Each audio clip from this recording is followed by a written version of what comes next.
Hello and welcome to the first session of Living from the Inside Out. And what I want to lay out in this session is the basic premise of this program. And in order to do that, let me start a little bit before the program starts to give a context for what we're going to be doing. What we're going to be doing is we're going to be having what I call a transformative conversation.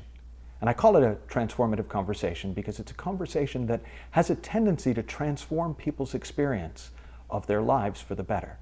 And that would be, in its simplest form, what my goal for you in this program is, that by the time you've completed this program, you have a gentler, kinder, more peaceful experience of your life while having even more capacity for performance, even more capacity to create results that you might want to create in your life, and just a fuller, richer sense of being alive.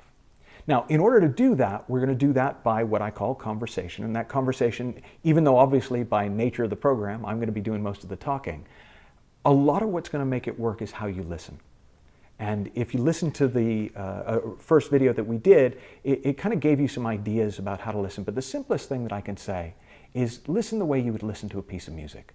Don't try to work everything out. You don't have to have your pen poised and write everything down. Just kind of let it wash. Just sit back. We're just going to have a chat. And what the chat's going to be about is the nature of the human experience. And I want to say a little bit more about what I mean by that. So the nature of something is what it is at core, what it actually is. So we're not going to be sharing theories about life. I'm not going to be saying, oh, well, now this theory says this, and this theory says this, and isn't this an interesting theory, and you can try on this theory. What I'm actually going to be doing is pointing to what underlies all theories, what all theories that have recognized something true about the human experience are pointing to. So that's the nature of, and we're going to look at the nature of you. We're going to look at the nature of being human. We're going to look at the nature of having experience, and we're going to look at the nature of life itself. So just small stuff. Now, the human experience is what's true for all human beings, regardless of how you were brought up, regardless of where you come from, regardless of what you've been through up until this point, and regardless of where you're headed. So we're not so much interested in your story or my story, or times I'll be sharing stories from clients and students. We're interested in the story of human beings, what it is to be one of us. And part of what makes this conversation transformative is that as best we can, we're going to stay with what would actually be meaningful. And by meaningful, the definition of meaningful that I use comes from a man named Lyndon Duke. And Lyndon Duke he defined meaning as something that makes a difference. So if something makes a big difference, it's very meaningful. If something doesn't make much of a difference, it's not very meaningful. So what we're going to be doing over the course of these 12 videos is we're going to be having a meaningful conversation about the nature of the human experience. And in order to do that, I'm going to begin with the basic premise of the course and why the course is called Living from the Inside Out, which is that there is a fundamental misunderstanding that we have all grown up in and we have all been taught as to where our experience of life as human beings comes from. And if you think back to your maybe high school science, you probably learned at some point about how people used to believe the Ptolemaic model of the solar system. It wasn't called the solar system, in fact, because it didn't revolve around Sol or the sun. The idea was that all the planets revolved around the Earth. And even though the astronomers and scientists could even tell thousands of years ago that the math didn't work, and it couldn't quite be right, because if it was right, this planet should be here and this planet should be here, and the planets were never quite where they were supposed to be, and even the calendar didn't work. They actually had to, every few years, just chop off the end of December on the calendar and start again to make it work. That was still the prevailing model. And then in the 15th century, Copernicus came along and he said, well, what if it's not like that? What if actually what's happening is all of the planets are revolving around the sun? And suddenly the math worked. Suddenly it all made sense. Suddenly the calendar actually aligned with the way the planets moved and the way the seasons moved. And it was such a fundamental shift that everything that had come up until that point, all the science that had evolved out of an Earth-centered model of the universe, went out the window. And we actually needed a new science, a new astronomy, a new physics, to go with the new understanding of how the universe actually worked. Well, we're going to do the same thing in these 12 sessions for the human experience, for how our experience of life actually works. And the fundamental model that exists in the world today is what I call the outside-in model, which is the idea that what happens in the world around us creates our experience on the inside. So a bad day is a day where bad things happen. A good day is a day where good things happen. A stressful day is where I go to my stressful job and have a stressful conversation with my stressful boss. And a good day is where I get to take some time off work and I get to hang out with my friends or my loved ones and I get to just chill. Or maybe a good day is where I've been really successful and lots of good things have happened in my work. And a bad day is where nothing's happened in my work, or even bad things have happened in my work. So that's the outside-in model. Now there's a couple of variations on that, right? The empowered outside-in model says, well, it's not, what happens, it's what you do with what happens. So if you can just learn to respond to life better, then you'll have a great life. So it's still outside in. It's still, my experience of life is still dependent on what happens. But it's not just what happens, it's what I do with what happens. So if I can just do the right things and be responsive and be on top of it, I'll have a great life. And if I don't, if life gets on top of me, well, then I'm going to have a bad time. Now there's another variation which I call the enlightened outside in. And enlightened outside in is, well, it's not so much what happens or what you do about what happens, but it's how you think about what happens. So you need to think positive. You need to put a good spin on things. You need to reframe things so that, oh, well, when I look at it this way, it really works. But when I look at it that way, oh yeah, I can see if I look at it that way, it's a completely different thing. And we get very excited about affirming our way to a better life. But if you've ever tried it, you'll know that sometimes it works and sometimes it doesn't. Sometimes you do all the right things and think all the right things and you have a great day. And sometimes you do all the right things and try to think all the right things and you still have a crummy day. Well, we've come up with all sorts of explanations for that within the outside-in paradigm, within this model that says our experience works from the outside in. Stuff happens and we feel a response to what's happened. Well, what if it actually worked the exact opposite way? What if the world of human experience was 180 degrees the opposite of what we've all been taught? And our experience actually evolved from the inside out.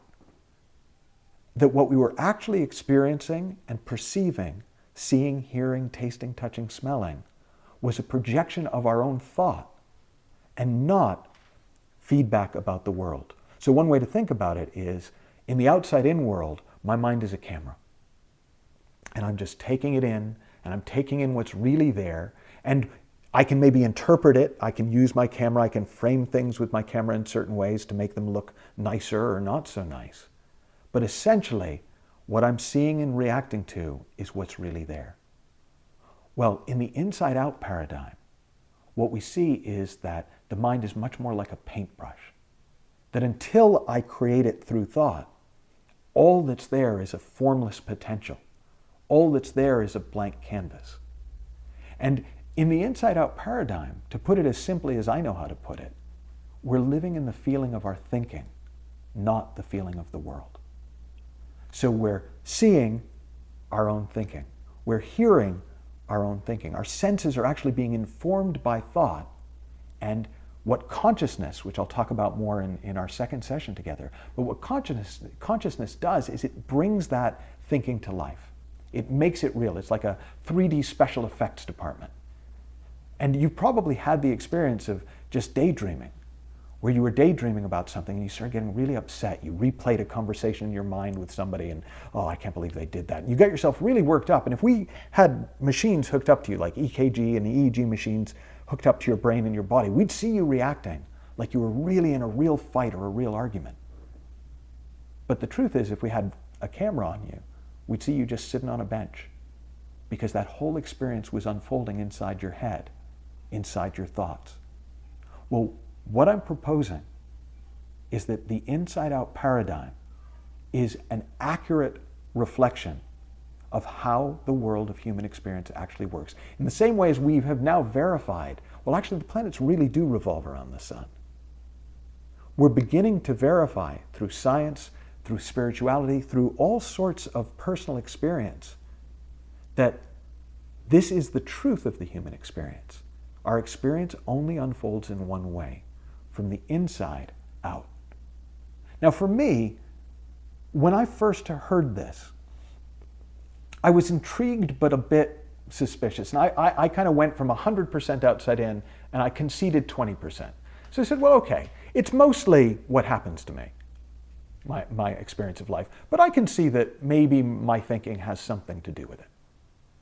And then the more I looked, the more I saw, well, actually, boy, it's touch and go about which is more important. So it's like, okay, 50% inside out, 50% outside in. And I kind of lived in that mixed paradigm for a long time. And the more I looked in this direction, the more I looked to see, is this inherent in what's happening the way I'm feeling?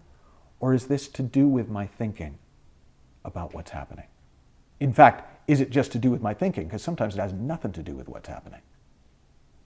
And then it began to kind of shift the other way, and it became kind of 80-20 the other way. And I was like, well, you know, it's mostly what I think, but it still matters what my bank balance says. It still matters what my partner does. It still matters what's happening out there in the world.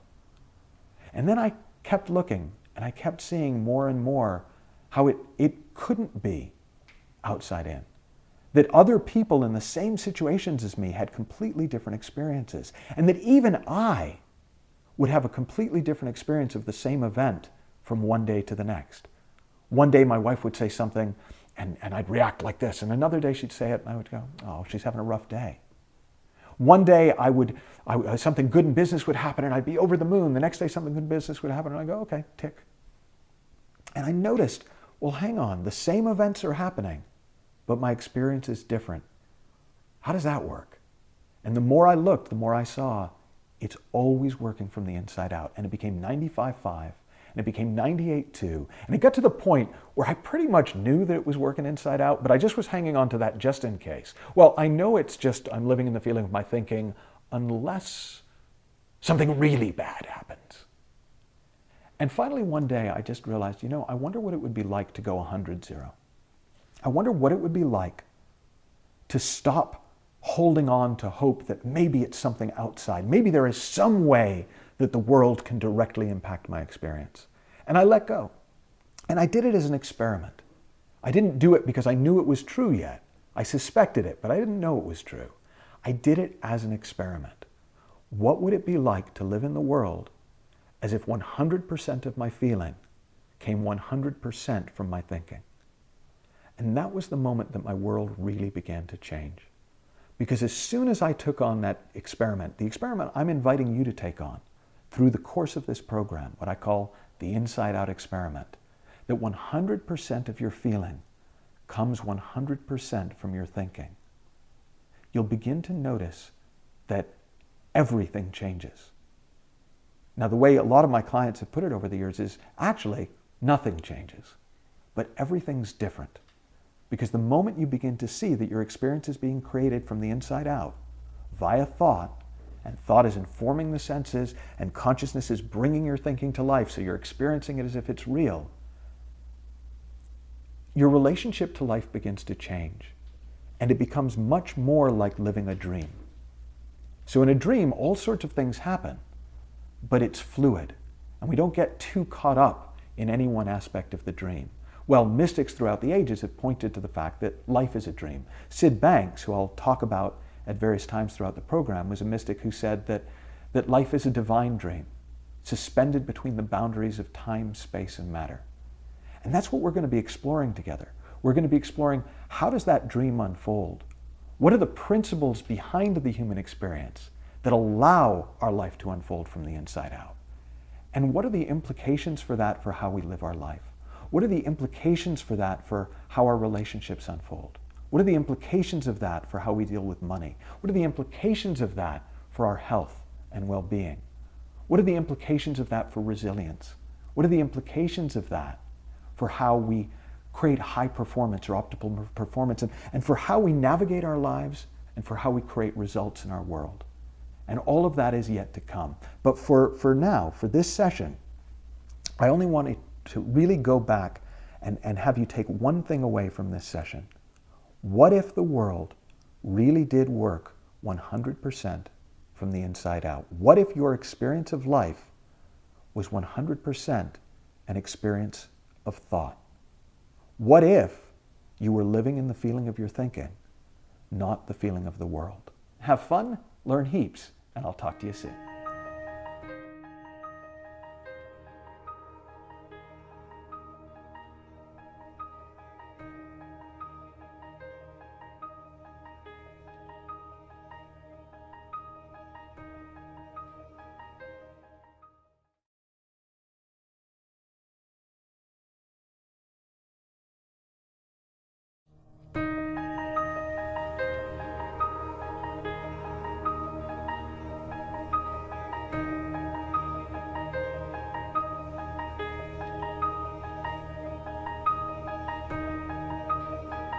Welcome to session 2 of Living from the Inside Out. And today what I want to talk about is ordinary miracles. And when I use the phrase ordinary miracles, I think of what Einstein said. And he said, in life, you have to live as though nothing is a miracle or as though everything is. And to illustrate that point, let me show you a miracle. Okay, you want to see a miracle? Watch this. Okay, I've got an ordinary pen. Okay, you ready? You want to see it again? Pretty cool, huh? Now, the reason I call that a miracle is because if you think about it, there's no particular reason that when I let go of this, it wouldn't just stay right here in space, except that we understand that there's this principle that we call gravity, which is a function of the way that the Earth spins and the speed and the force, and it creates an effect that draws things down towards it, which is why every single time I drop this pen, it's going to fall to the ground. There's not a single time, there's not a single exception. It doesn't even matter if you believe it or not. Every time I let go of this pen, it's going to fall to the ground. And that's what a principle is. A principle is something that is so fundamental to the way that something works, to the way that any field that we're studying works, that everything in that field is built out from those basic principles. So I often use the example in geometry of a point, line, plane postulate. Now that sounds really complicated, but it really isn't. Even if you don't remember your high school geometry, right? A point is that little dot. A line is when you have a bunch of little dots extending in both directions, infinite into the distance. And then a plane is where you have a bunch of lines all on a single level, like an infinite sheet of paper, extending as far as you can imagine and then further. Now, there's no such thing in nature as a point or a line or a plane. But if you build from those three basic principles, you can do everything that we've learned to do in geometry and design. Think about other kinds of planes, the kind of planes that fly by in the sky. Now, for a lot of us, we do see those as miraculous, even though we see them every day. And yet those operate from some very basic principles. Principles of lift and thrust and drag. Bernoulli's principle about how the shape of the wing allows the plane to lift. We take them for granted, but that doesn't make it any less miraculous. There's an incredible intelligence behind the design of most things in life, including life itself. Now, when we talk about an inside-out paradigm, the question that then comes up is, well, if the world really does work that way, and that's the premise we're operating from, if my life really is unfolding from the inside out, and I'm experiencing my thought, I'm not experiencing what's coming in, I'm experiencing something that I'm then projecting out. Well, what are the principles behind that? How does that work? And when it comes to human beings, there are essentially three fundamental principles. And the first principle is what I call the God principle. And we sometimes call it the principle of mind. And that's the fundamental awareness that we are alive. Now that may seem really basic. It's an ordinary miracle that we're alive. But it's an incredible miracle that this combination of cells inside your body somehow are animated and cohesive in a way that allows us to interact and think of ourselves as these separate beings having these separate lives that bump into each other from time to time.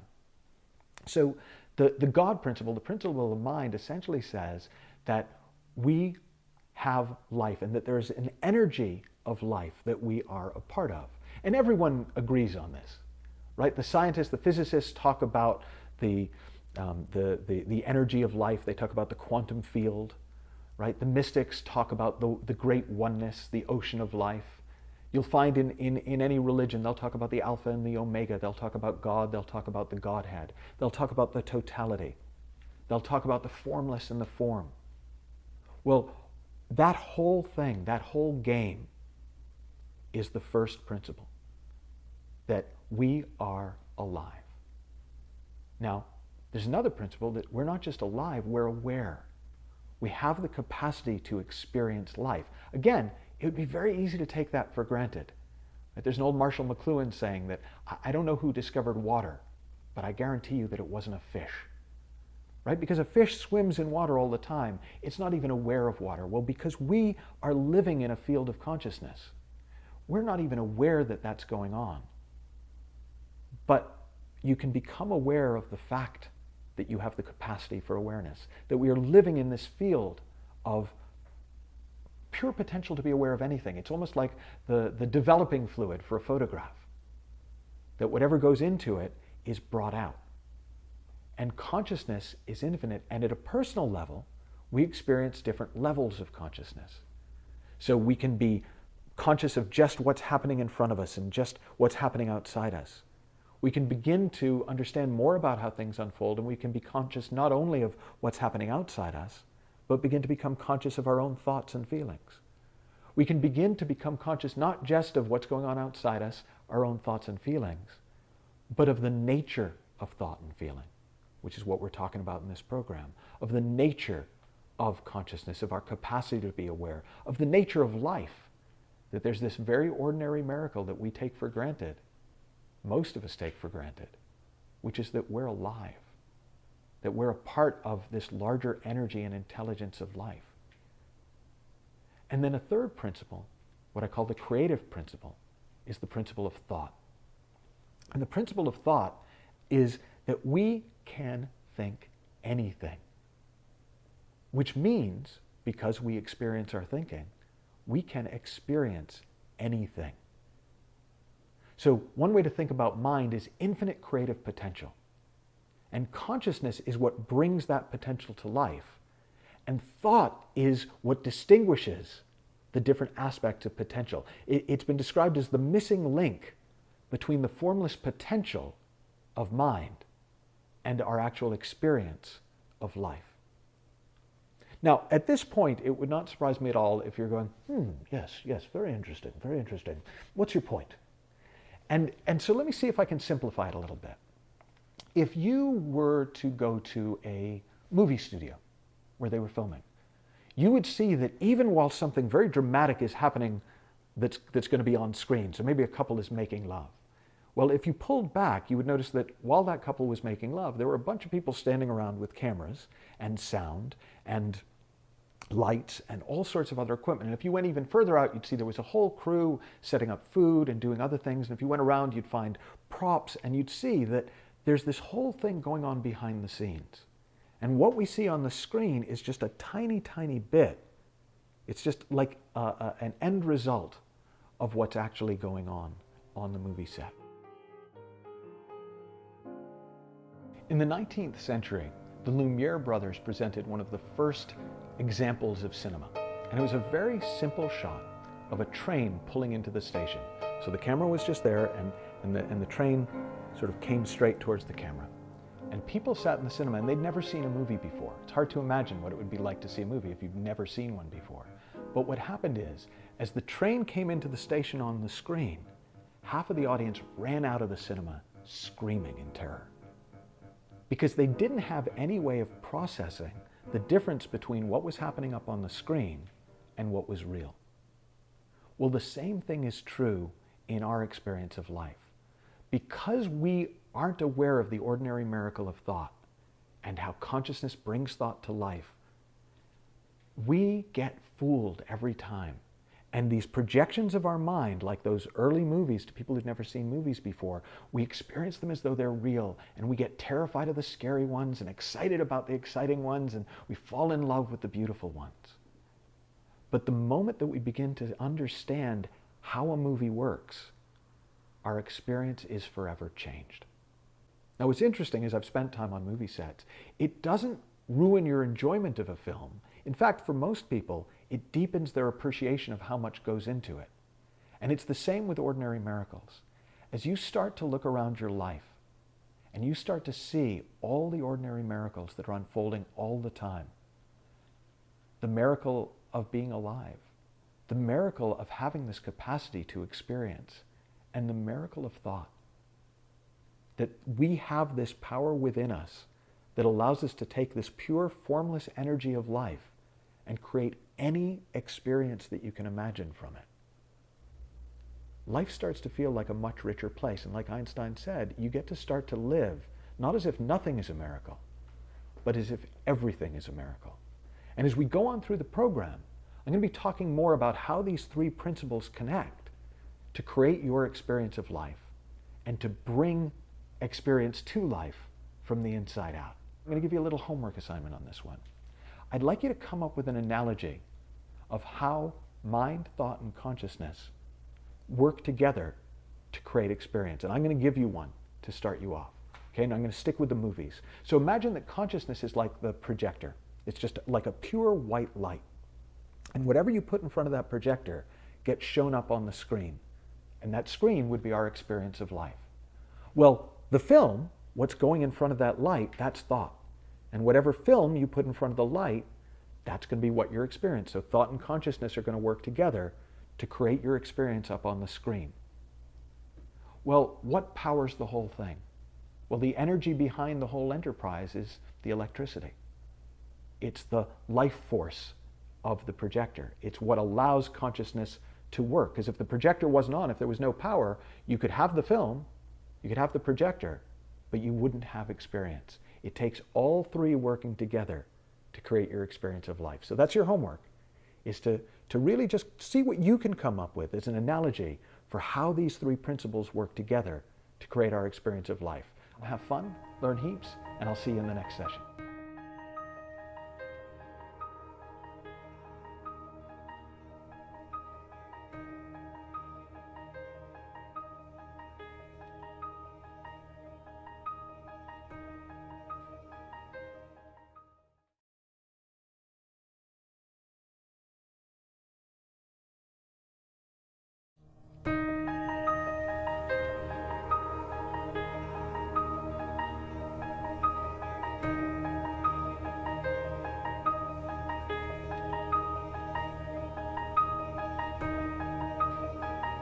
Welcome to session 3 of Living from the Inside Out.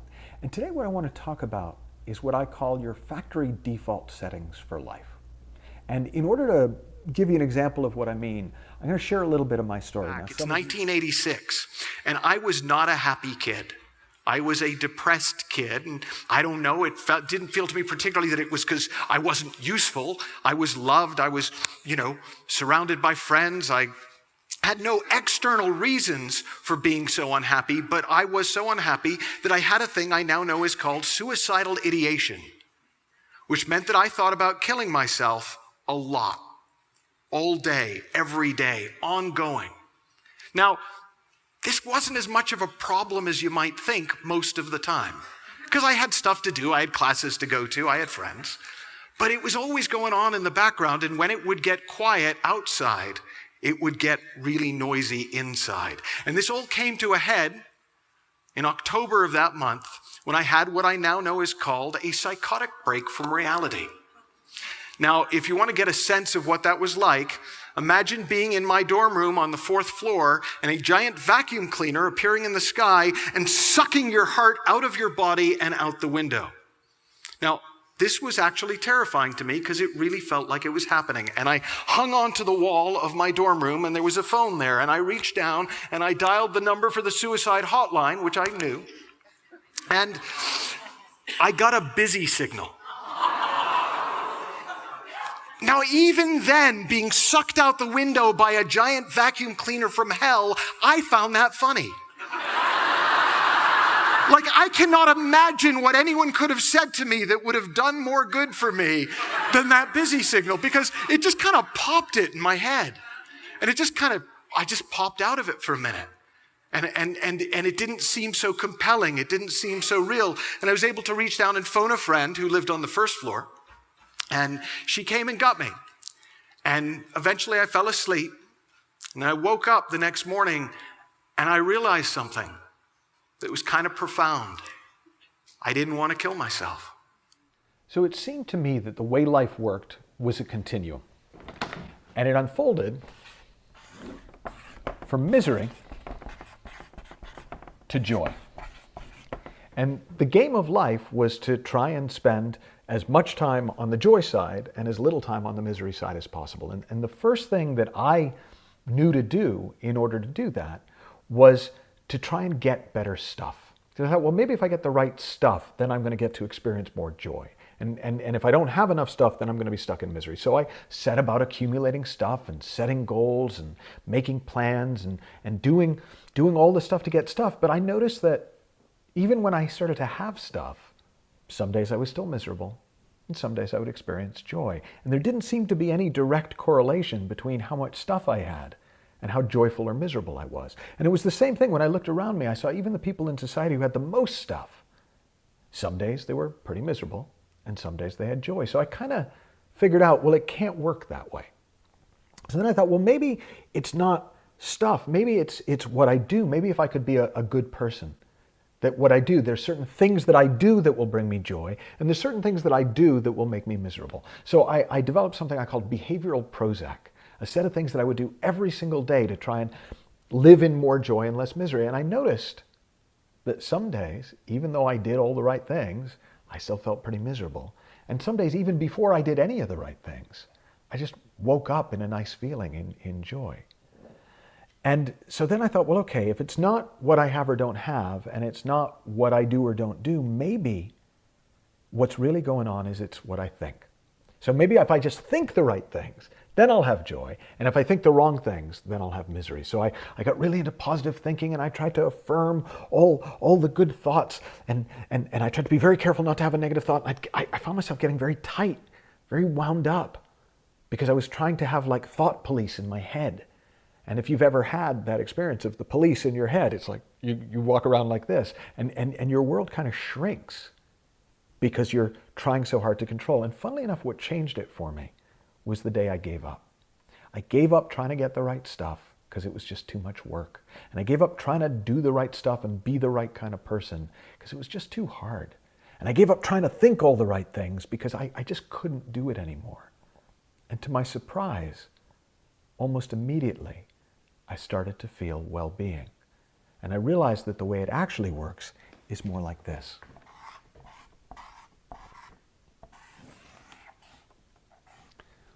We were born happy and well. We were born content. But over time, we can think our way out of that. But the moment that our thinking clears, the moment that it settles, we find ourselves right back in that place of original joy, of original grace, of original peace.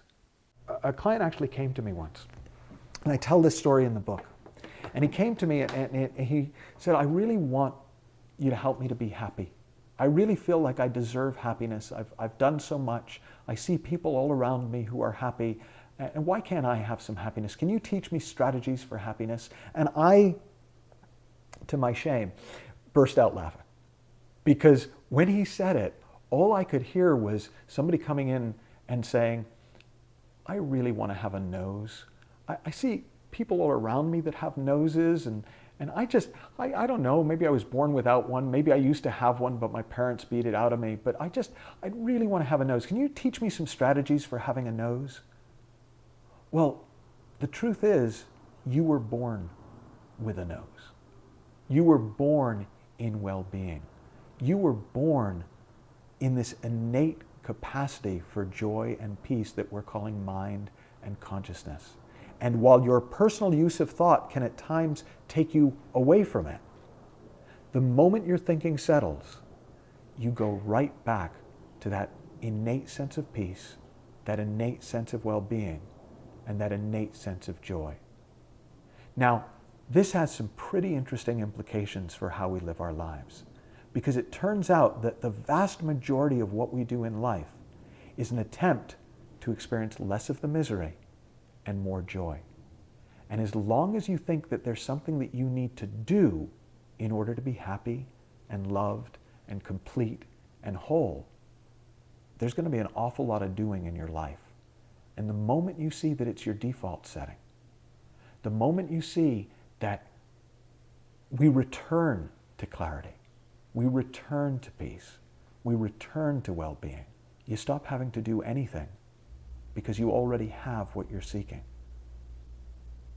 And what begins to happen to people is they get quieter. What begins to happen to people is they experience more of those deeper feelings. Now, they still get caught up on the roller coaster of emotion. They'll still get caught up, and they'll still, have ups and downs, and oh my gosh, this is really important, and their thinking looks really real, and oh my God, this is really awful, and their thinking looks really real, and it takes them up and down on this sort of roller coaster. But in the background, all the time, the factory default is peace. The factory default is well-being. The factory default is contentment. So, the thing to take away from this session, the thing to begin to play with, is what would it be like if I didn't have to do anything to return to peace? What would it be like if well-being was a part of my nature and not something I had to do anything or get anything in order to have? And the inside-out nature of experience is why we know that's true. Because when my experience is coming from the inside out, all that can happen is my thinking takes me away from peace. And then as my thinking settles, I drop right back in to that natural contentment and that innate well-being that's my birthright. And in the next session, we're going to take a look at what some of the implications of this are for the way that we navigate our life. But till then, have fun, learn heaps, and I'll see you then.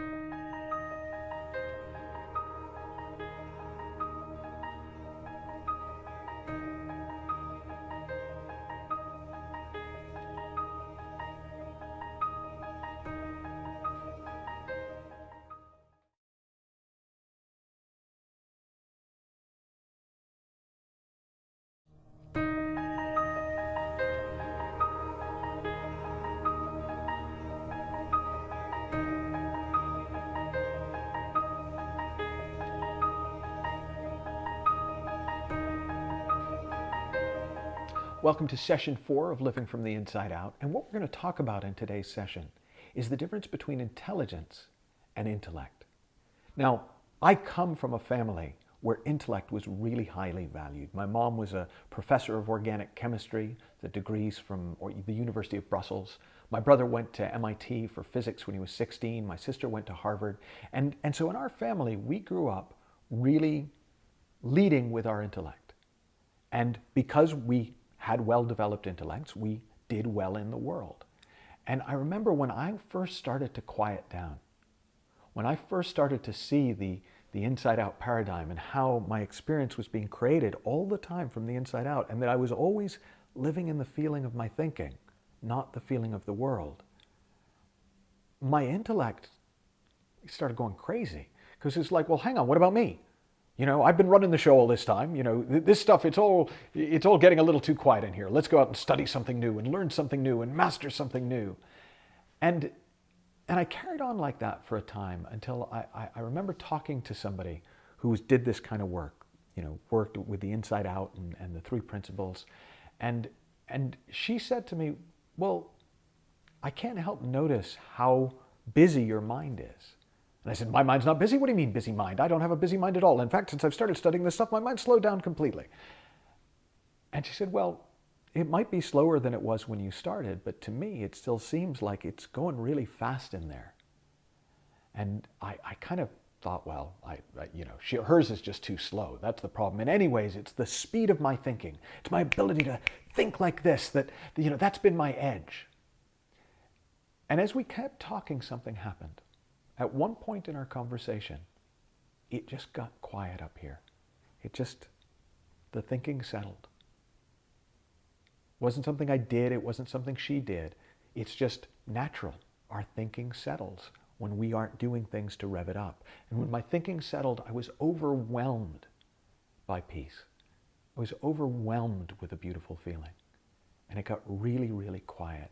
And I realized that it had been years since I had felt that way, since I had felt that much peace, since I had felt that calm. And I loved it. And I loved it so much that I thought, okay, you know what? If I have to become an idiot so that I get to feel this way, maybe that's a fair trade. But what happened really surprised me. I actually started becoming much less of an idiot. What actually happened was I spent so much time revving up my intellect that I was continually lost in thought.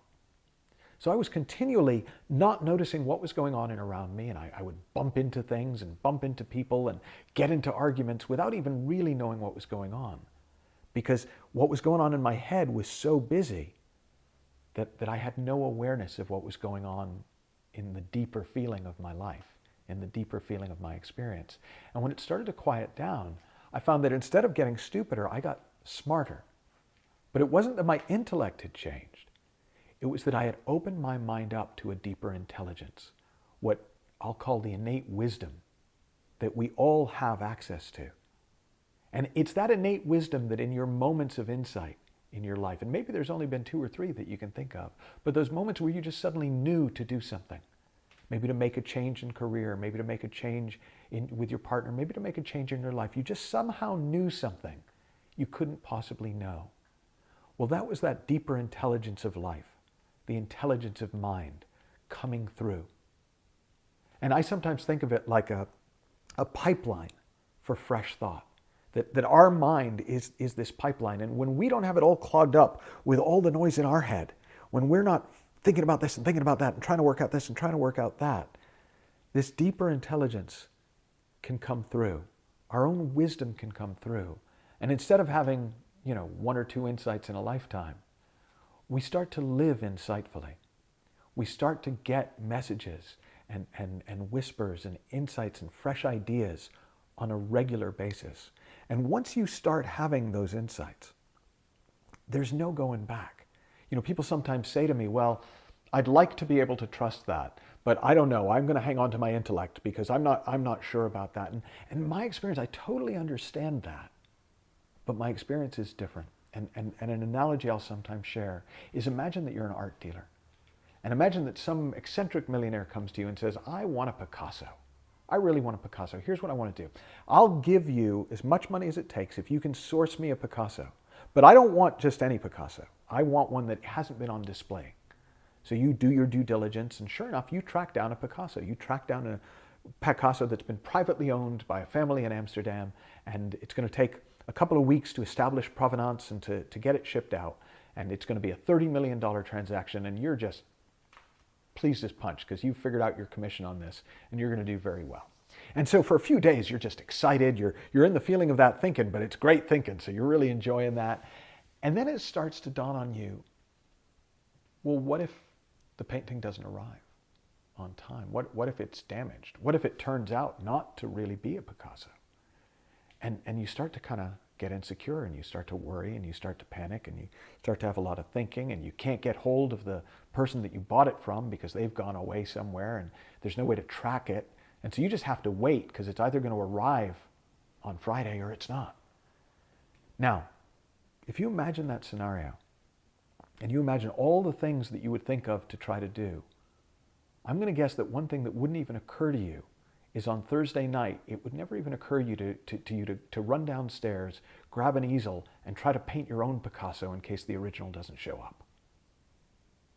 Well, when we try to work out our life with our intellect, it's like trying to replicate a Picasso. It's trying to create, like an impression of what intelligence would offer. Because that's what intellect is. It's almost like a reflection of the intelligence of life, and it can be incredibly useful. I haven't really given it up. We still can discern. We can still be critical. But when that faculty becomes something that's used by this deeper intelligence and wisdom that comes through us, instead of the thing that's trying to run the show and control the whole game and, no, we've got to figure it all out, we start to have more and more insight, more and more fresh thought. And we literally begin to experience our own personal genius, except it's not personal, it's almost impersonal, because it comes through us more than it comes from us. And it's just a natural function of living in a quiet mind and a beautiful feeling, which are the default settings for human beings. Because like we've talked about, when we're not revving up our thinking, trying to work everything out, trying to figure everything out, our thoughts naturally settle back down, and we naturally drop into our innate well-being and our innate wisdom, into a state that we could call meditation. Now, this is why meditation has been so popular throughout all time in different cultures, is because it's been the only way that people have known to access this deeper intelligence, this deeper mind, this deeper connection to the principles behind our experience. But there's something really interesting. There's a big difference between the state of meditation, this place of quiet mind, beautiful feeling, what I sometimes call the space where miracles happen, and the practice of meditation, which sometimes will take us to that place. And sometimes we have so much thinking about our meditation practice that we actually get more riled up trying to meditate than we would if we just went for a walk, if we just grabbed a cup of coffee on our own once in a while, if we just allowed ourselves to drive with the radio off, and just notice that when we're not doing things to stimulate our thinking naturally settles down. We drop back into a natural state of meditation, and we gain instant access to a deeper state of wisdom and a deeper state of mind. And so I've got 2 homework assignments for you from this session. So the first one is, share a story for you of a time where you were lost in thought. You got so up in your head that it had real world consequences. And then the second thing I want you to do is just for a little while, just as part of this inside-out experiment, I want you to see what happens if you don't fill in the blanks. If you let yourself stay in the unknown for longer than maybe you would have in the past, and let yourself not know what to do, not know what to think, not have it all worked out, and see what starts to come through. Because I promise you what will come through is that deeper wisdom and that deeper intelligence that's a part of our natural birthright. Have fun, learn heaps, and I'll see you in the next session.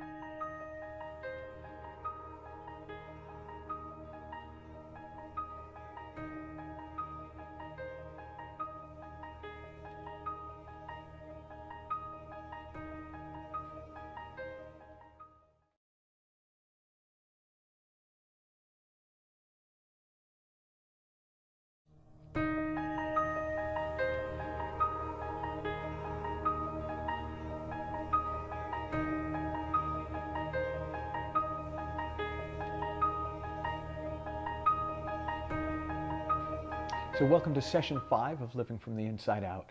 And in this session, we're going to talk about something a little bit different. So up until now, we've really been exploring this inside-out experiment, this notion that we're living in the feeling of our thinking, not the feeling of the world, and what implications that has for how we feel, what our feelings, how the search for happiness changes when we realize that happiness is already part of our nature, and how the way we use our mind is different when we realize that a quiet mind gives us access to a deeper wisdom and a deeper intelligence that still can make use of our intellect, but is no longer dependent on our intellect in order to make our way and navigate our way through the world.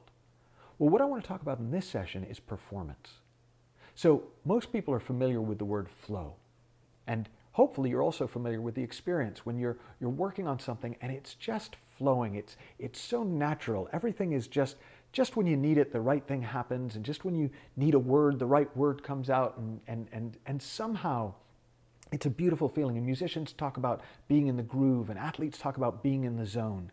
And it's such a wonderful state of mind that we can get into that a lot of people pursue what they do in order to experience just more of that feeling. It's almost like they don't so much care what they do as long as they get to experience flow while they do it.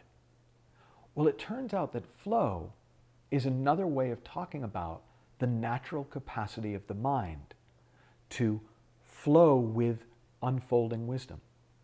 So when we're not caught up in our thinking, when we're not trying to figure everything out with a lot on our mind, we have a just-in-time function where just when we need a thought, it arrives.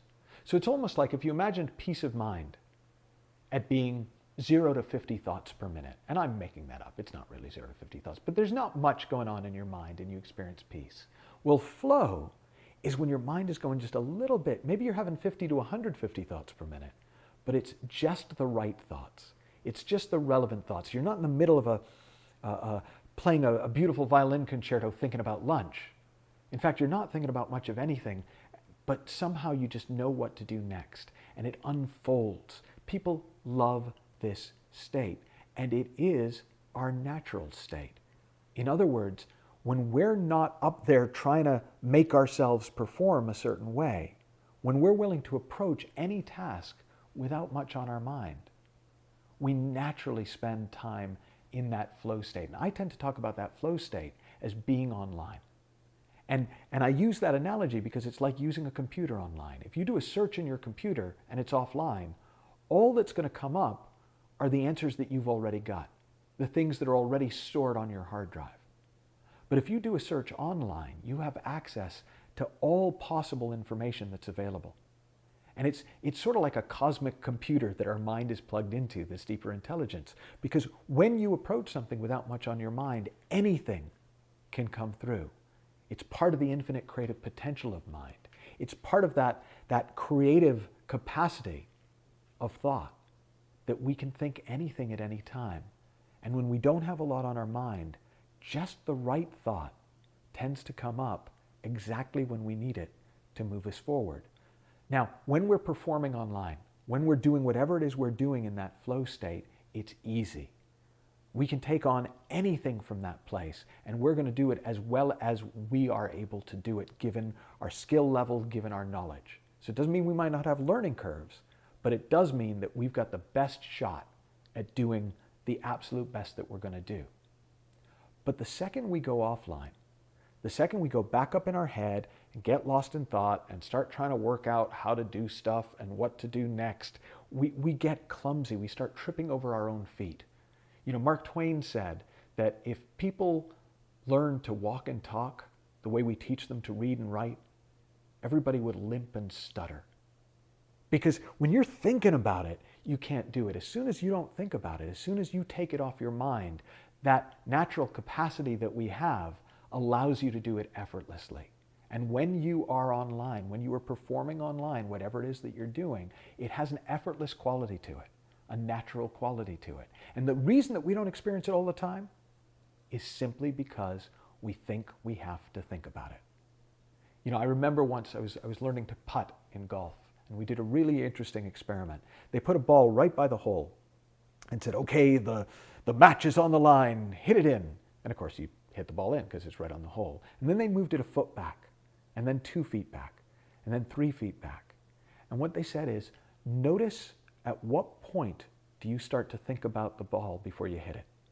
At what point do you start to try and think about the shot before you make it? And that's the point where you've gone out of flow, you've gone offline, and you've gone up into your head, and you've started trying to do things on manual that are designed to work on autopilot. Now, here's all you need to know to spend more time online. Being online is your natural state, which means it's how you're going to be doing things when you're not up in your head thinking about them.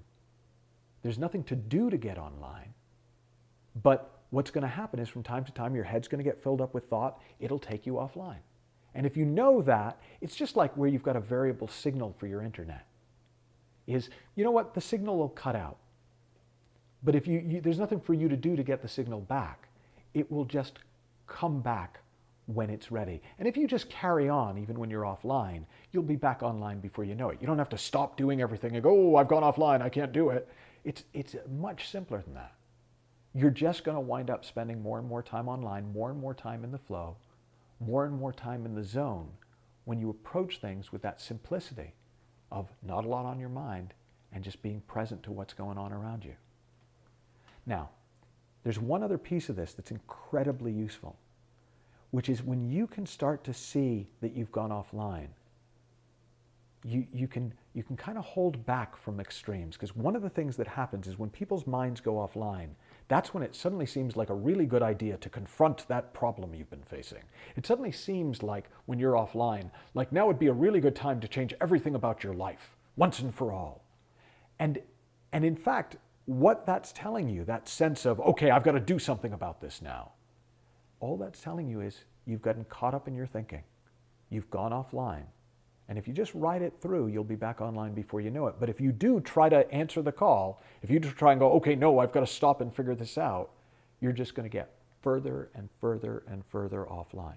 Now that's okay, because no matter how far offline you've gotten, you're only ever one thought away from being back in the zone.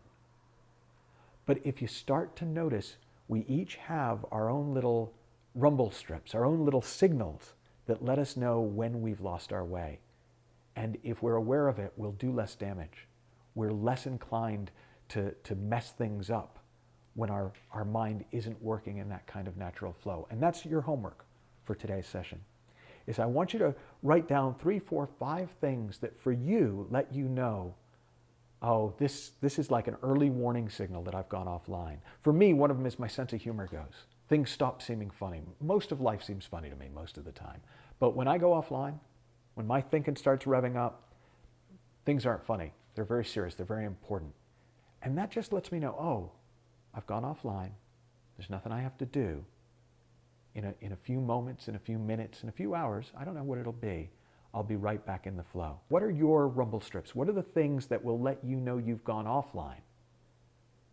And as soon as you notice them, you don't have to do anything, but that's just going to give you the freedom to let go, to get back into the flow, and to live more and more of your life online. And what you're going to find is that your performance in whatever it is that you do, in your business, in your home, even your relationships, even your conversations with your spouse, are going to start going so much better when you have them and do them from this online place. Have fun, learn heaps, and I'll see you in the next session.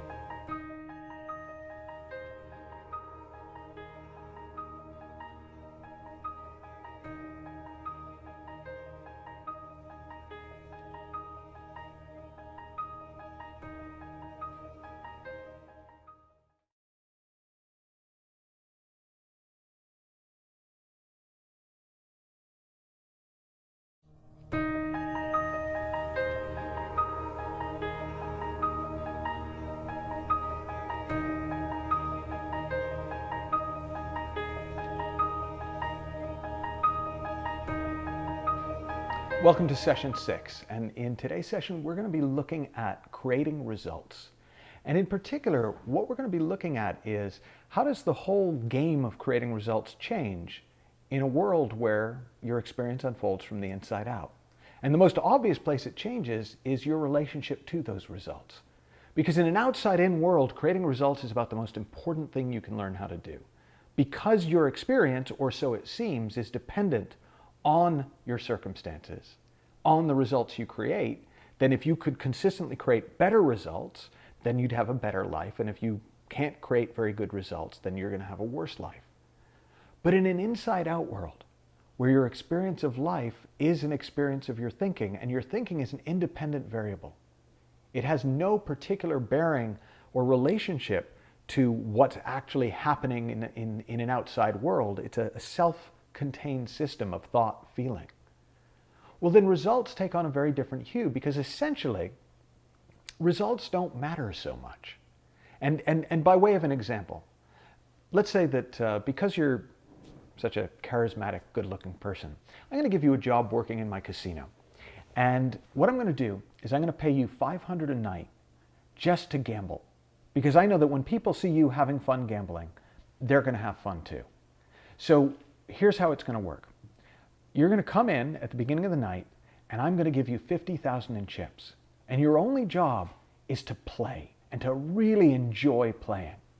And at the end of the night, if you've won millions, you're going to turn in all your chips, and I'm going to give you $500 to take home.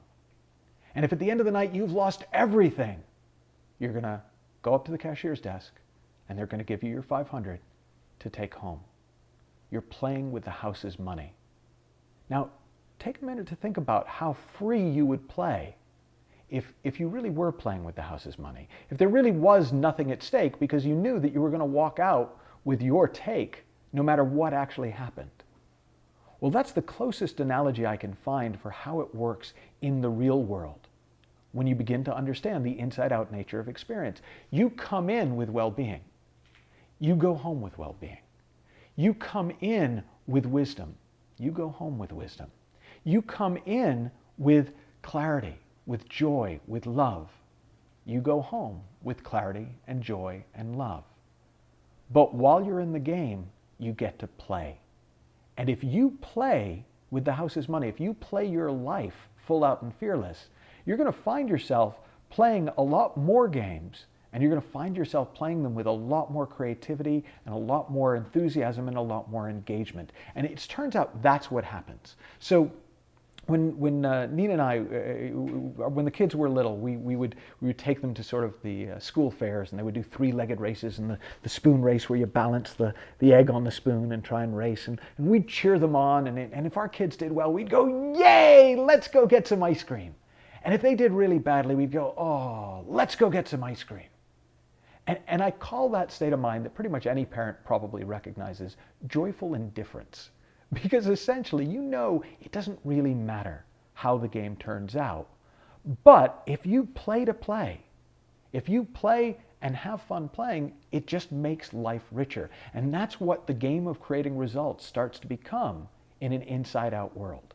It's a game that's really fun to play and really worth playing. And when you're in it, like even if you were playing with the house's money, when you're winning, you're going to get excited about winning as if it really was your money. And when you're losing, you may even get a little caught up and get disappointed and worried as if it was your money.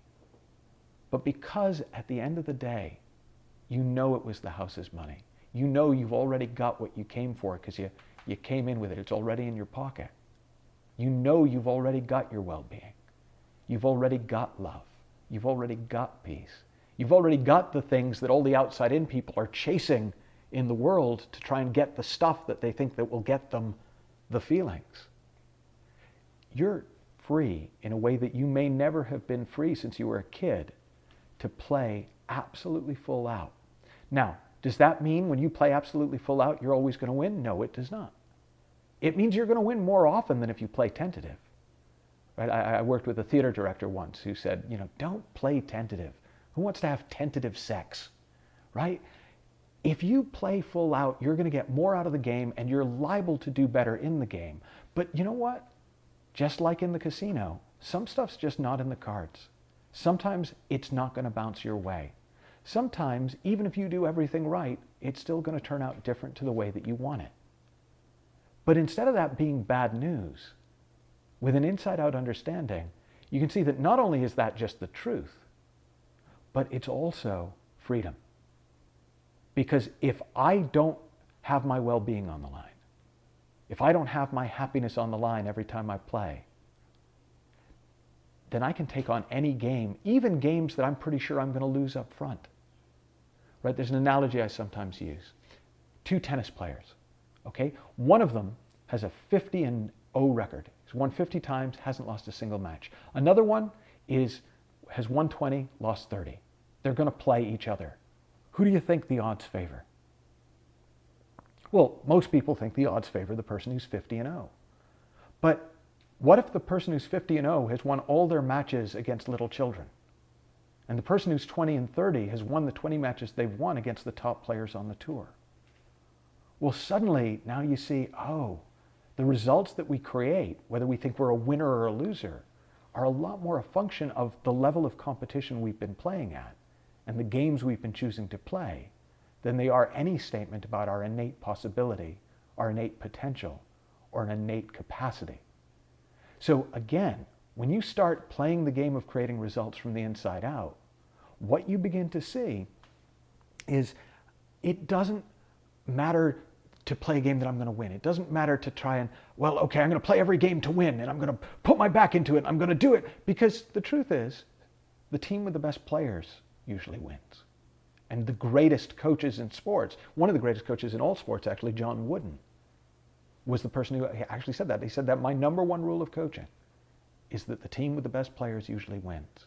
Well, if I know that, if I know that whether I win or lose is going to be as much a function of where I started and the game that I'm choosing to play as it is anything I do, and if I know that win or lose, I'm going to leave the game with a full complement of joy, well-being, peace, and all the stuff that I would want normally associate to winning, then I really am fundamentally free. And it may be that I have a wonderful life and I drive home in a Porsche. And it may be that I have a wonderful life and I ride home on a bicycle. But either way, I have a wonderful life. So what I want you to do as your sort of homework for this week is I want you to just really take some time to reflect on what it would be like to play with the house's money. And even think about what would it be like to take on a project, what I call a possibility project, where it really doesn't matter how it turns out. And how would that be different to whatever you've done in terms of goal setting in your past? If I just went for, well, boy, I just want to play with a possibility that amuses me. I just want to play with a possibility that sounds fun for me, knowing that if it works out, great, I'll go get some ice cream. And if it doesn't work out, and I'll go get some ice cream. Have fun, learn heaps, and I'll see you in the next session.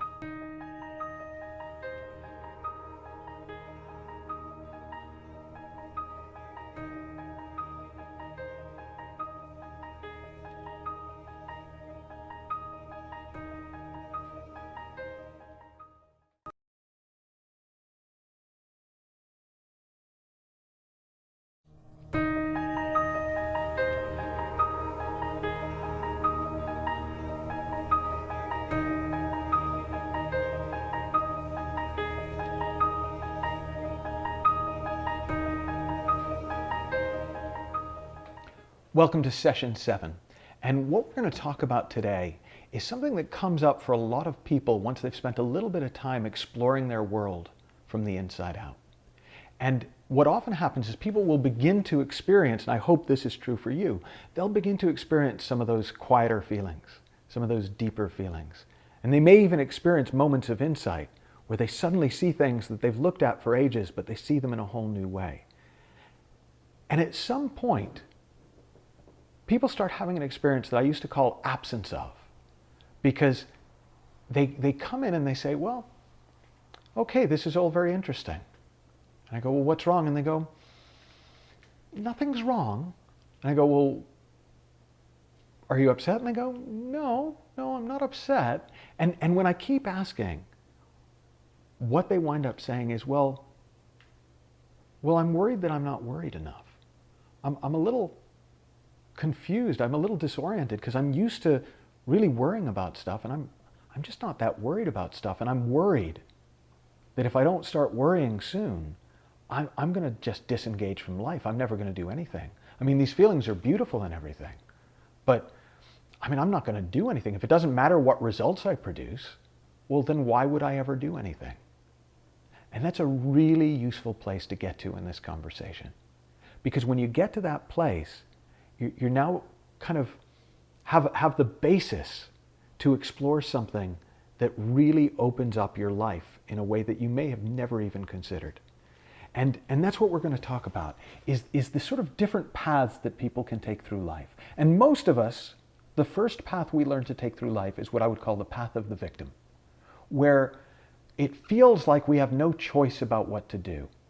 And we have no choice about what to think. We have no choice about how our life's going to be. We're just a victim of circumstances, or a victim of our thinking, or a victim of the other people in our life. And we do our best, and sometimes we do really well.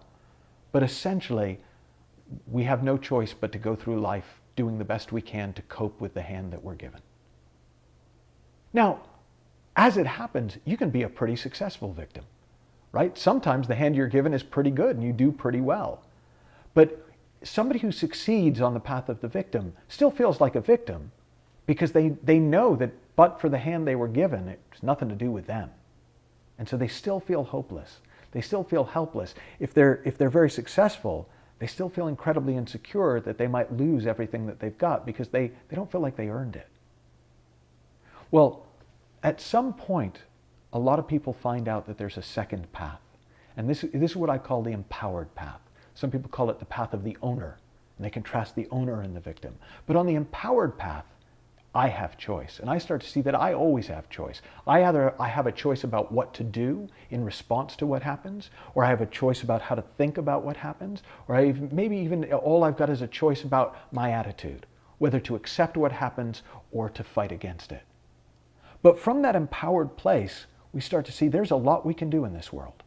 And there are choices to make, and I don't have to just take what's mine. I can go out and if there isn't a path, this was one of my favorite quotes from Hannibal, not Hannibal Lecter, but Hannibal from the Punic Wars, who before he kind of took the elephants and marched off, he said, we will either find a way or we will make one.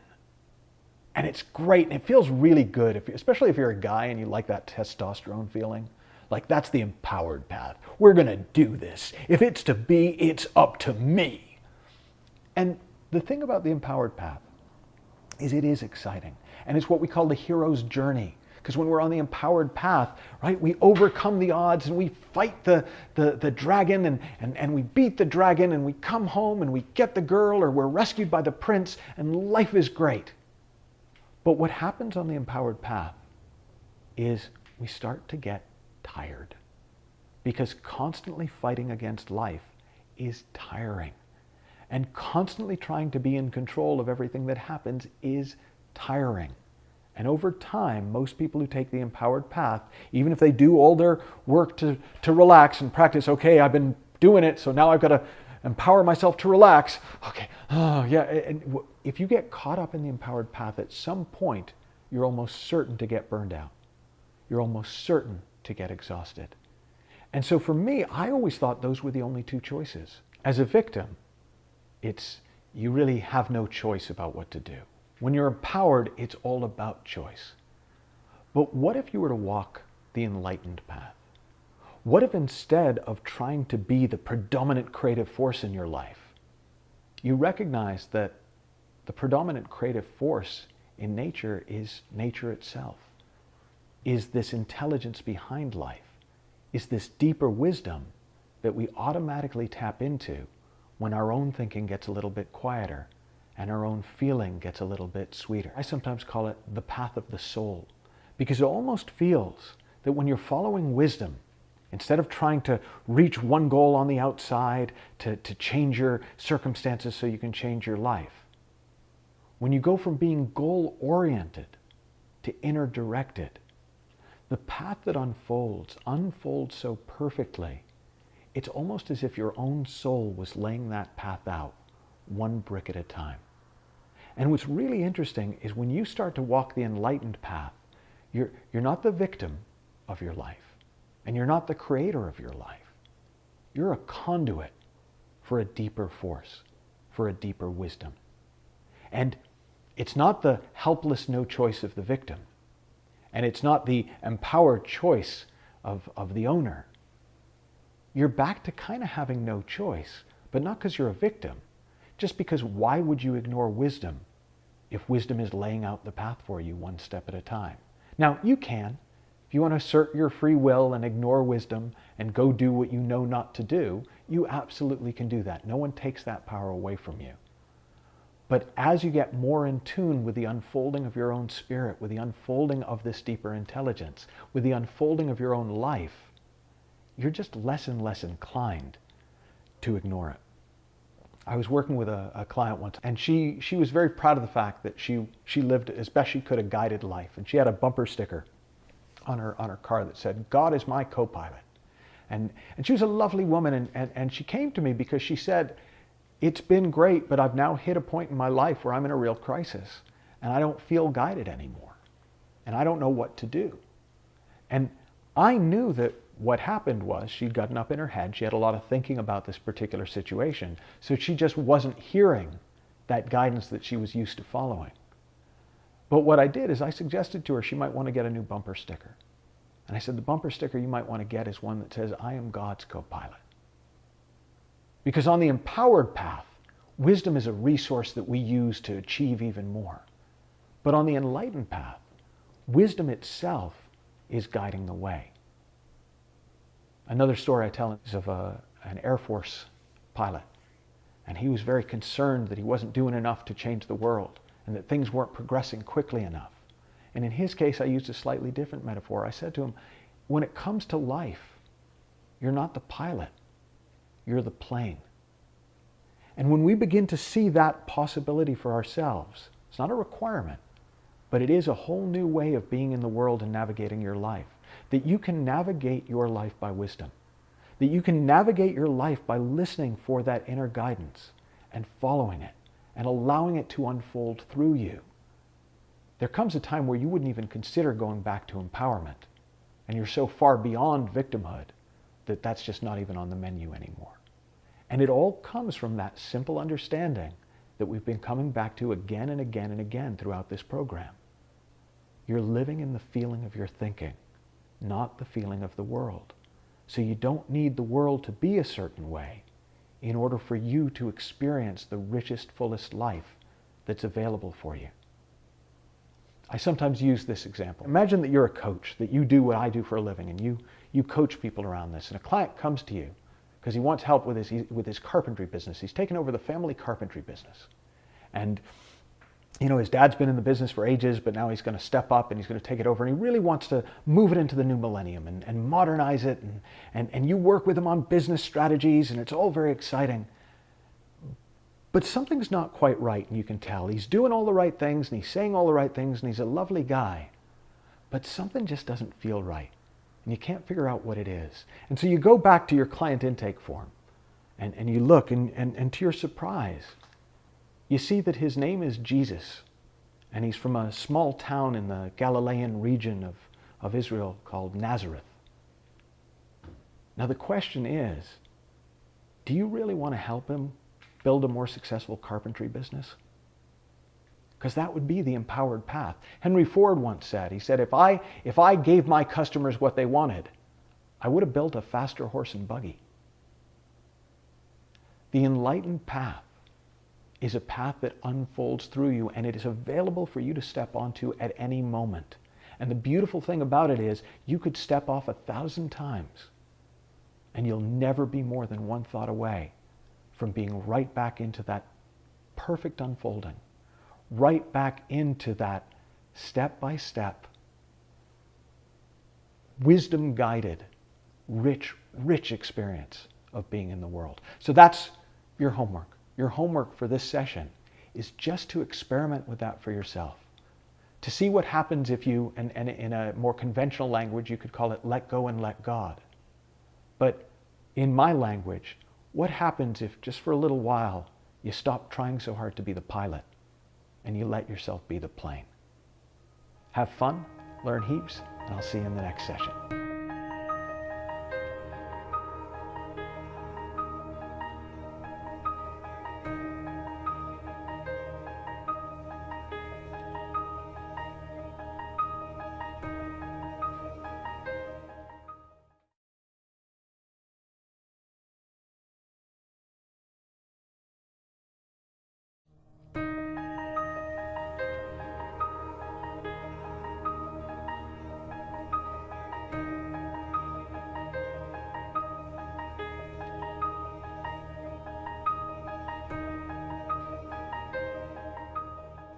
So welcome to session 8. And today we're going to talk about stress and we're going to talk about resilience. Now, up until this point in the program, I've been painting a pretty rosy picture.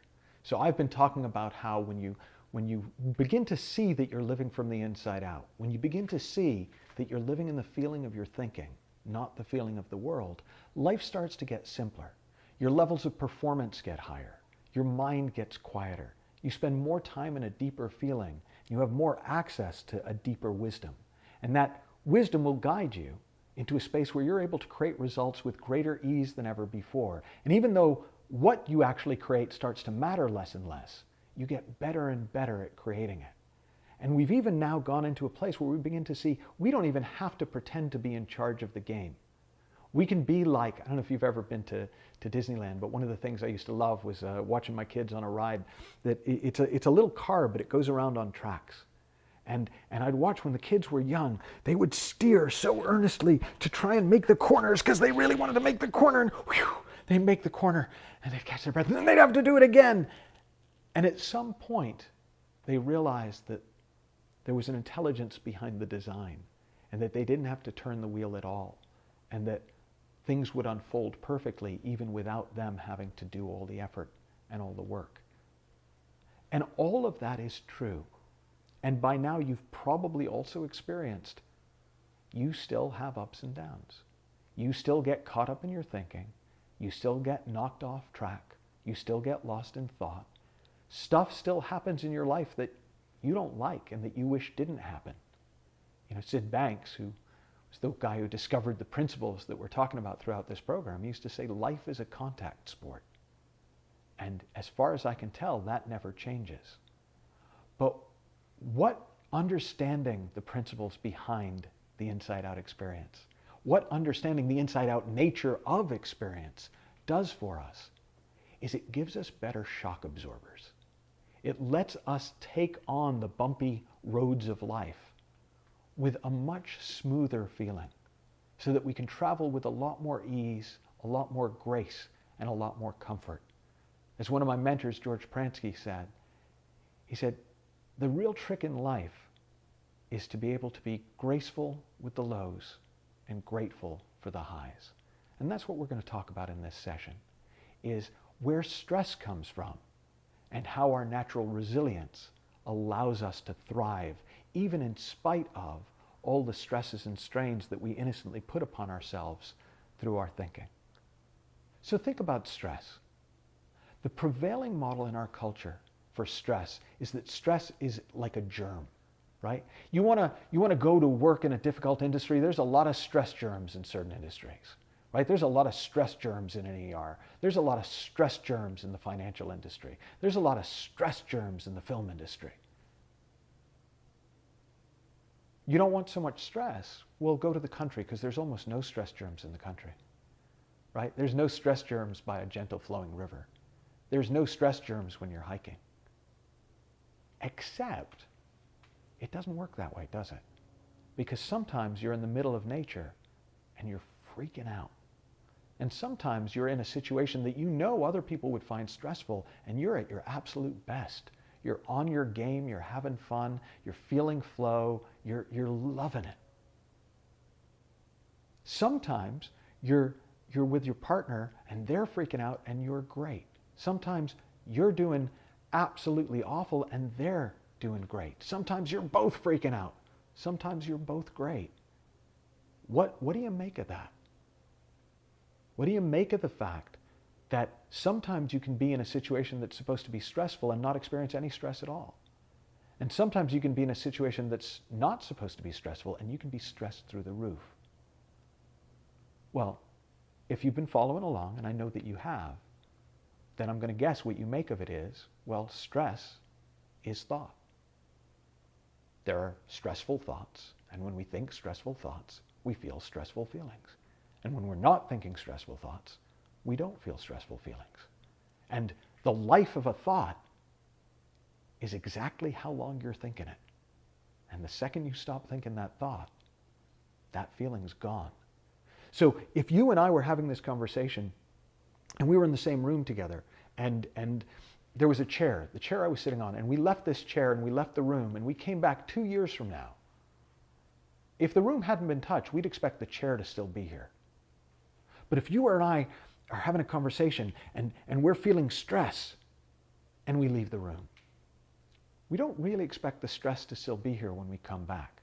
And that's because at some level we actually recognize we're feeling the stress of our thinking. There is no stress in life. Now what starts to happen is when those stressful thoughts build up, when I think a lot of stressful thoughts, and because most of us think that we have to try and control our stress, right? We think about our stress. We think about what can I do to control it, and what can I do, and I've got to figure this out, and I've got to control my circumstances because I'm sure my stress is to do with that. And we really push down on our spirit. We really push down on our innate well-being. Now, that's just a metaphor. We're not really pushing down on anything because consciousness is just this light that's shining. But maybe we're clouding it over with lots and lots of thought. So it's really, really hard to see the light.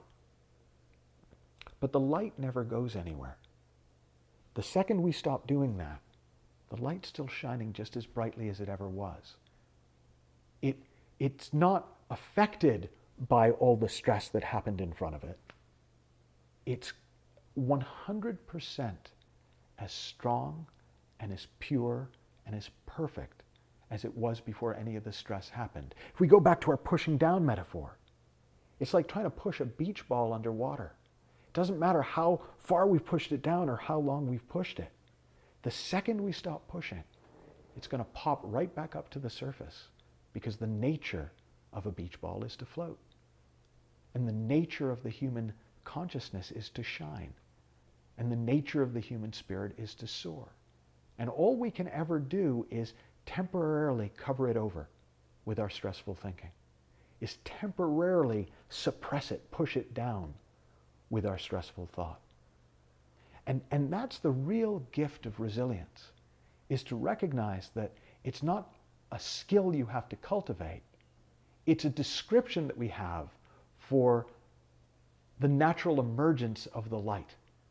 So another metaphor I'll sometimes use for it is the sun, right? Depending on where in the world you live, you may go days, weeks, or even months without seeing very much of the sun. But chances are you know that the sun hasn't really gone anywhere. You know that all that's happened is it's gotten clouded over. And you know that no matter how heavy the cloud cover has been, the second the cloud's clear, the sun's going to be right there shining just as bright as it ever was. The same thing is true of your spirit. The same thing is true of your essence. The same thing is true of your consciousness. The same thing is true of you. No matter what you have been through up until this point, your essential nature is untouched. I used to use a metaphor. I used to take a $100 bill and I'd hold it up in a room and I'd say, how many people would like this? And pretty much every hand in the group would go up. And then I'd tear it a little and I'd crumple it up and I'd spit on it and I'd rub it under my shoe and I'd do all sorts of things like that. And then I'd hold it up and I'd say, who still wants it? And pretty much every hand in the room would still go up. Because people recognized that no matter what that bill had gone through, its essential value was untouched. It was unchanged. That's the true nature of resilience. That's your true nature. Now, when you begin to see that, then I used the metaphor of a shock absorber earlier. It's not so much that you'll never feel stress. It's that you'll be more and more willing to take on bumpier and bumpier paths because you're insulated from that path by your understanding. The very fact that you see that your true nature is unchanging, that there is a part of you, a part that it seems to me may well have been here before you were born and will still be here after you're gone, that is untouched by everything that's happened in your life up until this point. And when you get in touch with that part of you and you spend more and more time living from that, living in touch with, in connection with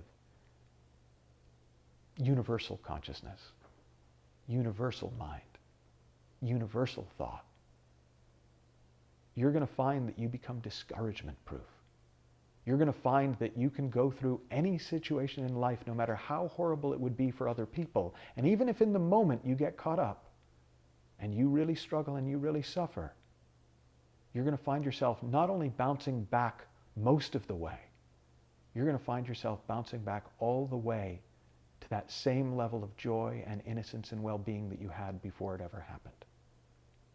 So what I'd love for your homework for this session, and I'd love you to share a story of your resilience, maybe of something that happened to you that you thought you'd never be able to recover from, but at some point you found yourself as good as new.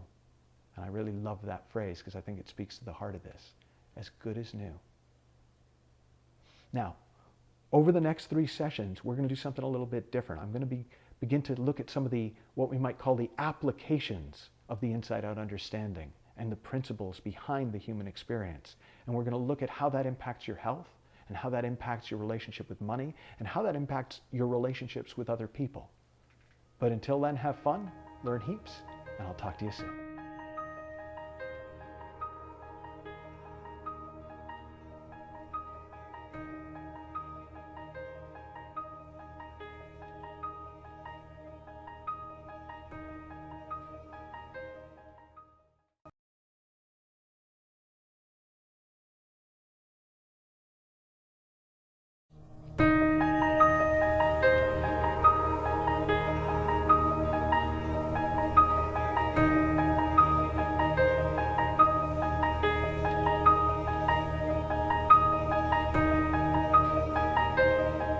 So welcome to session 10, and this is the second of our application sessions. And again, in the application sessions, we're not looking at how you can apply the inside-out understanding to your life. We're looking at how it does apply.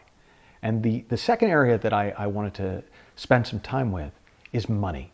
Because money is another one of those exceptions. They go, well, yeah, I know it's all my thought. I know it's all, I'm feeling my thinking. I'm living in the feeling of my thinking. Yeah. But I mean, if I don't have money, I can't eat. If I don't have money, I can't this. If I don't have money, I can't that. And if I have lots of money, then I have freedom, because money is freedom. Well, think about that. Money is freedom. Something on the outside, money, is supposed to give me something on the inside, freedom. Well, freedom is our natural state.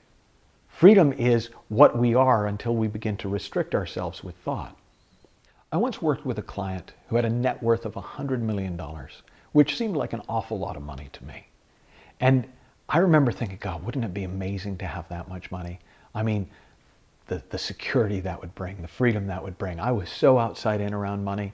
And I remember going to my first session with him and him saying to me, Michael, every morning I wake up and wonder if today is going to be the day when I lose it all. And I was so disappointed, because I really did think that there must be a certain amount of money, that once I had that amount of money, I could relax. Once I had that amount of money, I would be secure. Once I had that amount of money, I would be free. And when I saw, and I had an epiphany, I mean, somebody else could have been with him and thought, oh, well, that's just him. I would be okay with that. But I had a real insight. I really saw there's no amount of money that's going to make me secure. And that turned out to be one of the best things that I could see. Because I suddenly realized, oh, money is just like everything else. It's my thinking about money that can take me away from my natural security, from my innate well-being, from my innate peace. And one of the ways I knew that is there were times where I had nothing in the bank and I felt really worried. There were times where I had nothing in the bank and I felt really secure. There were times where I had nothing in the bank, where I had a lot in the bank and I felt really secure. There were times where I had a lot in the bank and I felt really worried. And it became more and more apparent the more I looked that money was just like everything else. I'm not living in the feeling of my bank balance. I'm living in the feeling of my thinking. And my thinking is going to change all the time, because that's just the nature of thought. I'm going to have worried thoughts. I'm going to have happy thoughts. I'm going to have peaceful thoughts. I'm going to have scared thoughts.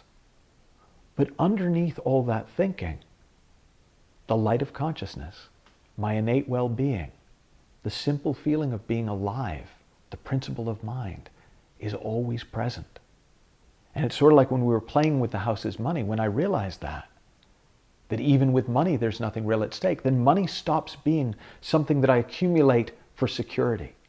It stops being something I accumulate to try and buy more freedom in my life. And it becomes what it was originally designed to be, a tool designed to facilitate the exchange of goods and services. In a way, it becomes like paint. Right? Paint is very useful if you have something that needs painting. And if you don't, it doesn't really matter how much paint you've got. Well, one of the things that began to happen for me is that as money began to feel more and more like paint, there were definitely things I liked to paint, so I definitely still did things that I thought would bring money in.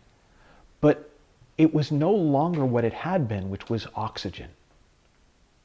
Because when money was oxygen to me, it seemed as life and death as oxygen is. Like, without it, I can't breathe. Without it, I'm not okay.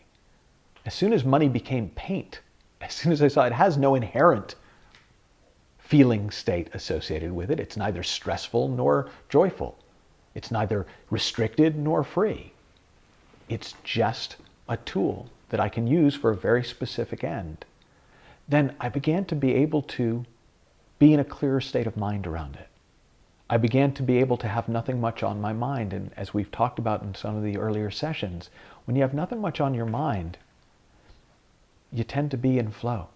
When you have nothing much on your mind, you're in touch with wisdom, with your own deeper intelligence. And so if there are things that you want paint for, if there are things that you want money for, it's considerably easier to go out and get it, because you don't have a lot of thinking about it. And so you get creative ideas and creative innovations and all sorts of possibilities and opportunities that show up for you to make money. And then you'll get caught up, like we all do, and you'll start thinking money's oxygen again, and you'll start thinking money's freedom again, and you'll start thinking money's security again, and it will get hard again. But the second that money goes back to just being money, and that you realize that you're feeling your thinking, you're not feeling money, then there's nothing left for you to do. Because the nature of thought is, a new thought will be along in a minute. And when you're focused on money, that new thought may well be a thought about an easier way to get some, or what you can do without it. And you don't have to know ahead of time. I'll give you one more metaphor. When we were growing up, we went up to a cabin in Vermont that had a wood stove. And so we'd have fresh wood outside. And, if we needed more wood, my dad might grumble a bit, but, he'd just go out and chop some more wood, get some more wood for the fire. Well, money's the same as the wood, right? If you need to build a fire, wood is great. If you need to build a company, if you need to build something, money is one of the things you can do that with. But you don't necessarily need to accumulate tons of it in order to do that. And in fact, at a certain point, that could start getting in the way, because then you have to spend your energy protecting the wood pile. You have to spend your energy protecting your paint stores. And so instead of being focused on the task at hand, instead of freely going about your business, following the unfolding of guidance, following the path of your soul, you get caught up in protecting what you think you need in order to be safe and secure. And if you've had money problems in your life, if you know people who have money problems in your life, they're not really money problems. They're unrecognized thought problems. And the minute you recognize thought for what it is, you're free. So your task for today, your homework for this session, is to reflect on one example of a time where you didn't have money and it was absolutely fine and you were completely secure and you knew everything was okay, and one time where you had lots of it, or lots of it for you, and you still felt insecure and worried. I want to put a caveat on that. That's not to say that money is the cause of insecurity or that money is bad. We live in an abundant universe, and if you're able to tap into that abundance, it's really fun in my experience. But as soon as it stops feeling like a game, as soon as it stops feeling like paint, and it starts feeling like oxygen, it starts feeling like something that's really important, you're caught back up. The second your thinking settles, you're free. Have fun, learn heaps, and I'll see you in the next session.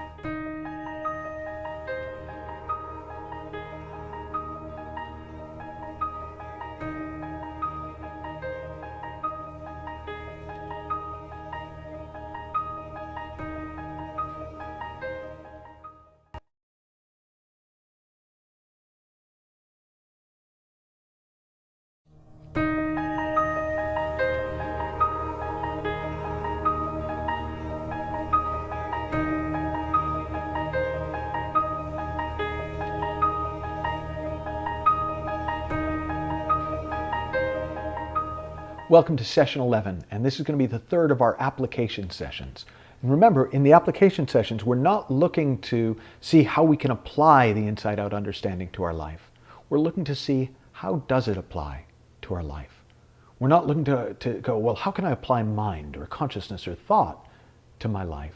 We're looking to see, well, how does my understanding of this energy and intelligence behind life we call mind, of this field of awareness we call consciousness, of this pure creative potential that we call thought, how does that influence the way I live my life in certain areas? And today what we're going to talk about is relationships. And for me, this is a really enjoyable area to talk about because relationships are one of the places where we most get to experience the beauty and joy and love that is our birthright, that is an intrinsic part of who we are.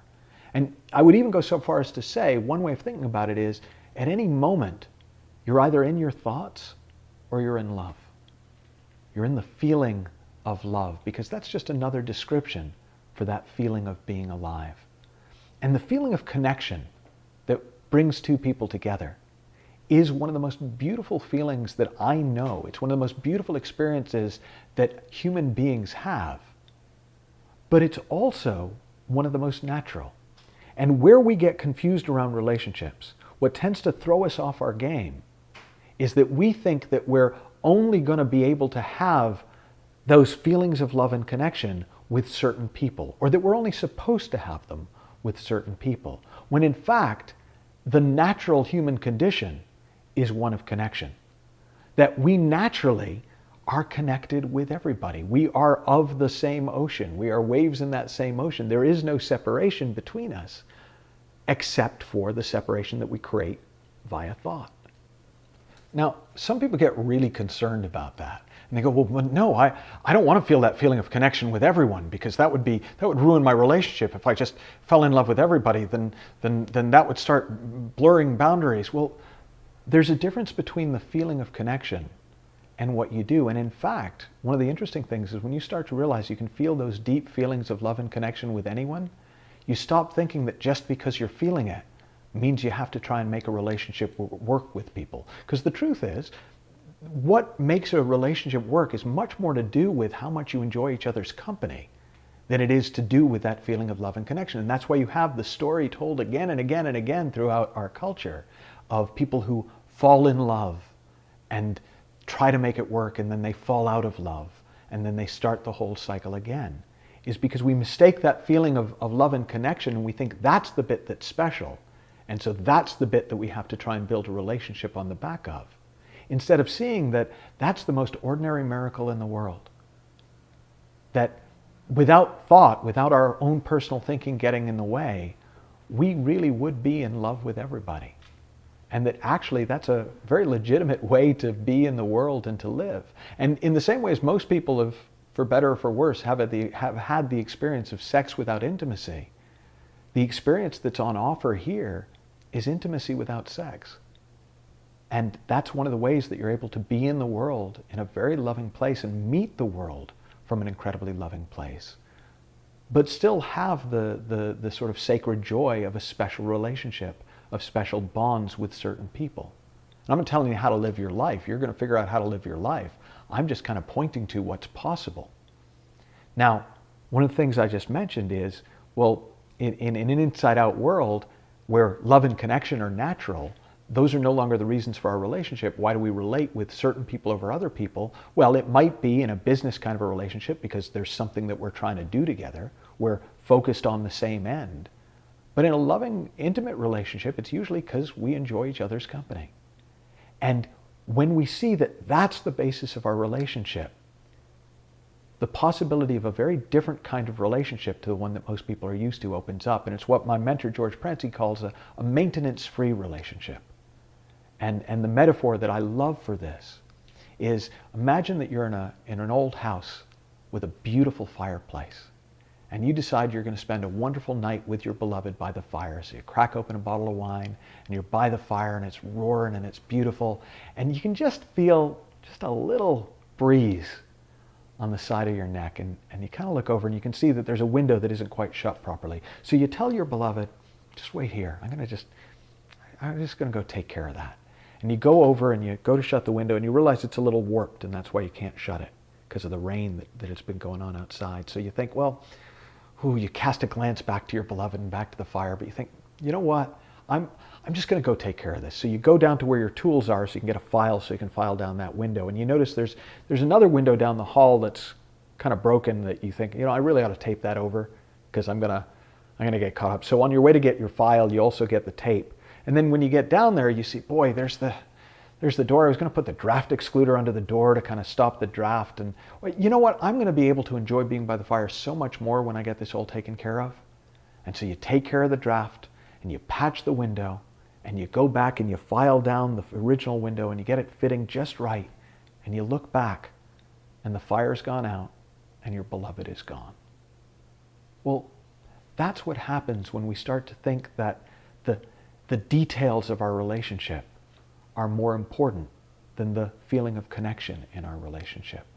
When we make the drafty details of, oh, well, they're not like this, and I wanted somebody who's like this, and they should be more like that, and I wanted somebody like that, it pulls us away in complete innocence from the thing that draws us into relationship in the first place, which is that we really enjoy sitting by the fire. We really enjoy being in that space of loving connection with another human being.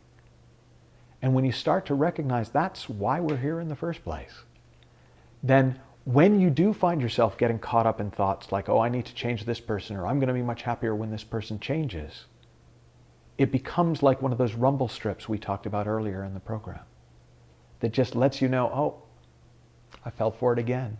I've gotten lost in thought again. And if I just pull back, I'm going to drop right back into that full light of consciousness, that simple feeling of being. I'm going to drop right back into that feeling of intimate connection with my significant other. And our relationship will grow and change from there. It's not to say there may not be behaviors that are unacceptable to you. It's not to say you've got to put up with something that your partner does that you don't want to put up with.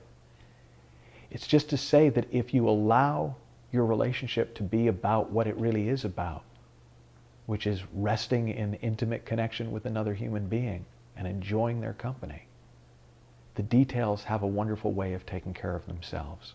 So if you're in relationship, then I'd like you to just take the next week off from trying to work on it, from trying to make it better, from trying to figure out whether this is the one that you're with, from trying to figure out, boy, how do we get back to the love that we lost? And just take a week to hang out and have fun together.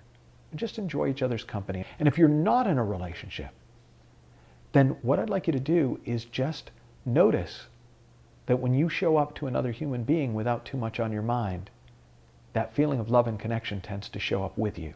In our final session, we're going to kind of review the whole program, and we're going to take a look ahead at what the inside-out understanding might look like as it unfolds in your life over time. Until then, have fun, learn heaps, and I'll talk to you soon.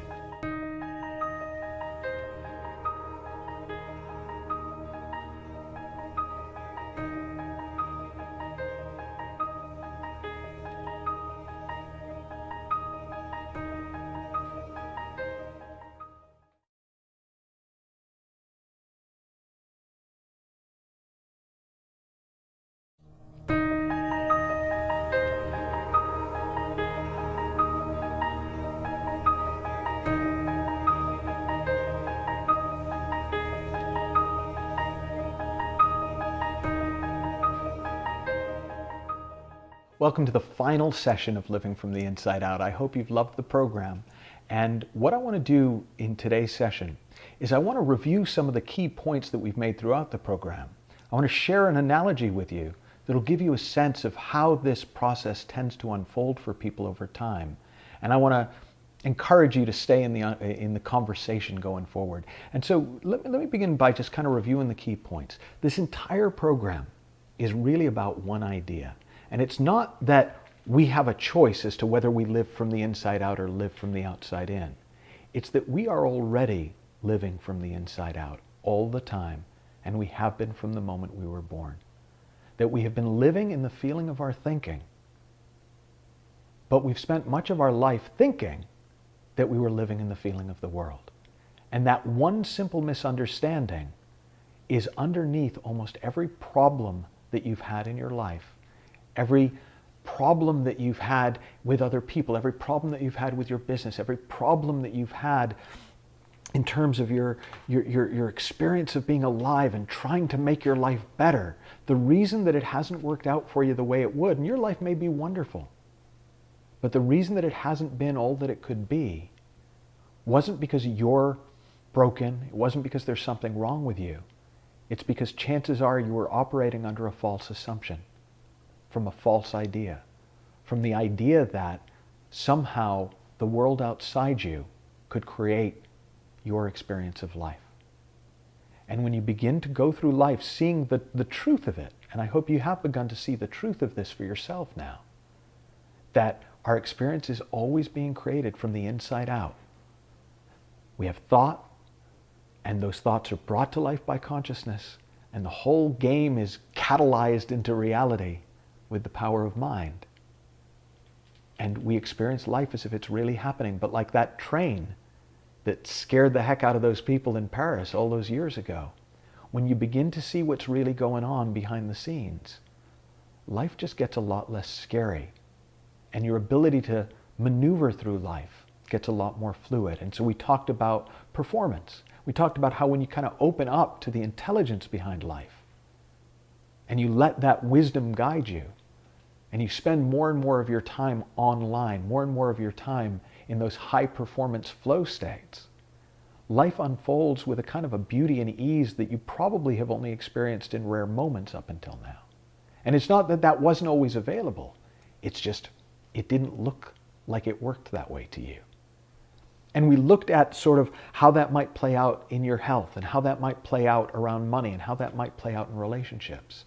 And the analogy I want to give you is an analogy that I first heard it from Sid Banks, but the way I talk about it is a little bit different. And it's the analogy of going through life in a glass elevator. And we can imagine that the glass elevator is the elevator of consciousness.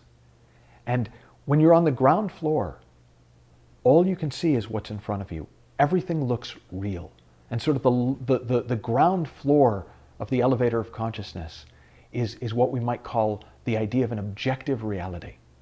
That the world is exactly what I see. That my mind is a camera and what I see is exactly what's there. And thought doesn't enter into it. And that's a pretty scary world most of the time to inhabit. Not always, because sometimes what's right in front of you is something that seems lovely. But most of the time, it's a scary proposition. And if you get stuck at the bottom of the elevator of consciousness, where everything is real and everything is objective, your experience of life is probably pretty miserable. But most people don't get stuck there. Most people do kind of gradually kind of rise up, and they can see a little more, like you can in a glass elevator. You get up above a certain level and you've got a little bit of perspective on things. And sort of the lower levels of the glass elevator of consciousness are what we might call a subjective reality. And a subjective reality is, well, you know, the world is the way that I'm looking at the world. So like my perspective or point of view is what determines my experience. So there's still a world out there, and that's still determining my experience, but how I look at it matters. How I see it matters. And I begin to have some more choices. And I begin to realize, oh, I can choose my attitude. I can choose the angle that I look at things from. And that gives me more freedom. And that gives me more possibility. It's still real, but I've got some choice now. But the elevator doesn't stop there. And when we get to the higher levels of consciousness, we start to experience the world not as objective or even subjective, but as constructed. So at this level, the mind stops being a camera, and we start to see it as a paintbrush. We start to see that we are the creators of our experience via thought, via consciousness, brought to life by mind. And suddenly we live in a much more fluid reality. Suddenly living the dream takes on a very different meaning, because we recognize that we're the dreamer. And that as our thinking changes, our experience will change. And the world, quite literally, is what we think it is. And we begin to experience life in a much more free way. Our relationship to life has changed. So we're no longer afraid of our experience because we're the creators of our experience. And in the same way as if you drew a picture of a monster, it'd be very hard to then get scared of the picture. When you see that you're the one creating your reality, it's very hard to get too scared about the content of that reality. Now, the mystics tell us that even that is not the highest level of consciousness, that there are higher floors that we could call the floors of illusion, where we see that the world is neither objective nor subjective nor constructed, but entirely illusory. As I said earlier in the program, Sid Banks said, the world is a divine dream, suspended between the boundaries of space, time, and matter. And at this point, the mind, it's not a camera, it's not a paintbrush, it's a kaleidoscope. It's just something that takes in light and creates different images depending on what happens to, which thoughts happen to be in the way of that light. And it's ever changing. Or you could use the metaphor of the mind as a prism, where the pure light of consciousness shines through our thoughts and creates all the experiences of the rainbow in our life. And at that level, we're able, even for a moment, to see the truth of the human experience as it's been told by the mystics and sages throughout time, which is that we are one. We are one with the light, we are the light. We are one with love, we are love. We are one with the truth, we are truth. And you'll see that message echoed throughout every spiritual tradition in the world, and you see it reflected in the sciences of the world. One energy, one love, one thought. And that seems to me to be the human potential. Now, I don't know anyone who lives at those highest levels. I know people who seem to have visited them. In my life, I would say I've been fortunate just to have glimpsed them.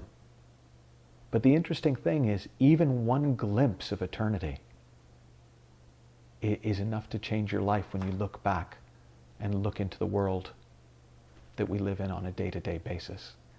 So, where do you go from here? Well, hopefully, you stay in the conversation. Maybe you read some of the resources. There's a ton of resources beyond my own book. There are a lot of ways to keep this conversation going. And really, for me, it's a conversation about truth. It's a meaningful conversation about the nature of the human experience. And if you stay in that conversation, I promise you, you will continue to see things that right now are outside even the current limits of your imagination. Have fun, learn heaps. Bye-bye for now.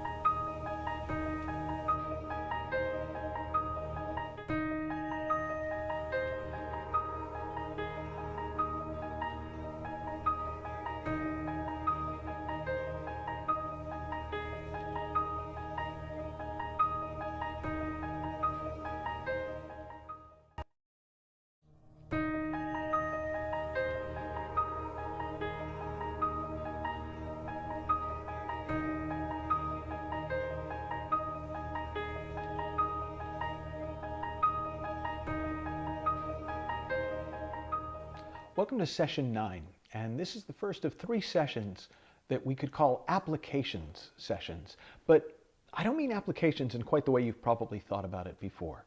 Because sometimes people say, oh, well, how do I apply the inside-out understanding to health, which is what we're going to be talking about in this session? Or, well, what are the applications of the principles behind the human experience to the way that we treat our body? And it's not so much how do you apply it, as how does it already apply? So in the same way as with gravity, remember that was our first metaphor, was gravity, one of the first ordinary miracles that we talked about, is you don't apply gravity to walking. But if you understand how gravity works, it's going to influence the way you use your body. You don't apply gravity to flight, but the more you understand about the physics of gravity, the more elegantly you'll be able to engineer whatever it is that you're trying to engineer that takes gravity into account. And that's really what we're going to do in each of these sessions, is we're going to start taking the inside-out understanding into account.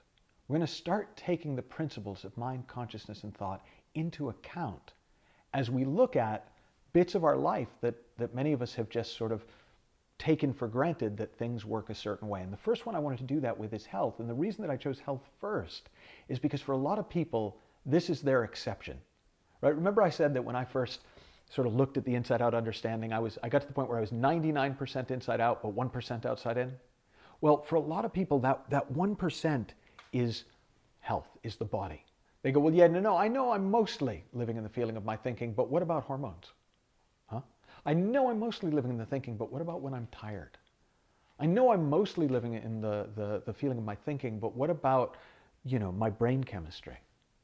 And so I want to take a little time to actually address that, because there's a difference between what's going on in your body and your experience of life. Let's take tired, right? Let's take that as our first one. A lot of people say, well, look, I'm just grumpy when I'm tired. I'm not living in the feeling of my thinking. Or maybe I am, but it's a lot worse when I'm tired. Well, if you think about it, there are times where you're tired, but because you're tired for what you think is a great reason, you kind of enjoy being tired. You're kind of almost giddy with tiredness. You, in a way, because when you're tired, sometimes you're not thinking so much, you're in more flow when you're performing tired than you were when you were wide awake. And yet there are other times where when you're tired, you are grumpy. There are other times where you're tired, you've got a lot on your mind, and it's usually about, when am I going to get some sleep? I'm not going to get some sleep. This is the 19th night in a row that I've been up, and I'm not going to get a break for another month. And you can whip yourself into a frenzy. And then, of course, when you're living in the feeling of that thinking, you get even more tired, and tired becomes this awful thing that you've got to deal with and overcome. Now, what about hormones? Okay, I always feel I'm on dodgy ground here, but take it for the checking. Okay, if you have hormonal imbalances of whatever kind, and men get them same as women, I want you to check in your own experience and see if there aren't times where your hormones have been doing what they do and you've actually been fine. You've actually been happy, you've actually been at peace, you've actually been able to handle things with grace. And there are other times, maybe even the majority of the time, where you've been miserable and you've been pissed off and you've found everything annoying and difficult. Well, if there's even one exception, if there's even one time where your hormones are going crazy, but you're at peace, then it can't be your hormones that are driving your feeling, and it can't be your hormones that are driving your behavior. We're still right back to our basic premise, which is that we're living in the feeling of our thinking, not the feeling of the world, not the feeling of our bodies, not the feeling of our circumstances, not the feeling of life.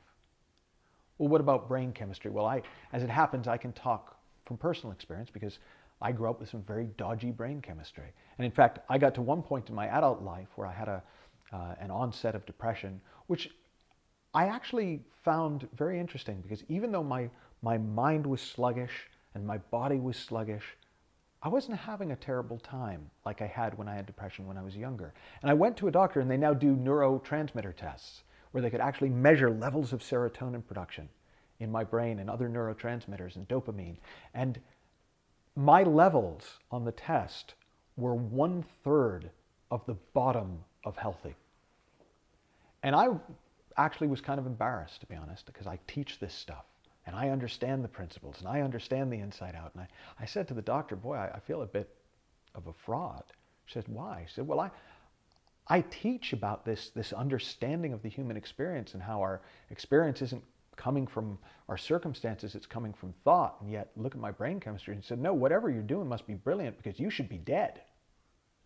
Now, I think she was probably being kind, but by the same token, whatever your brain chemistry is doing, there's your brain chemistry and there's your experience of life.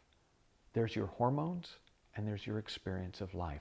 There's your level of awakeness or tiredness and there's your experience of life. Same thing is true with pain. You know, if you've spent time in pain, that there are times where that pain is all-consuming. And there are other times where you stop noticing it. You get distracted. You get caught up in something else. And for a blissful hour, you're not in pain.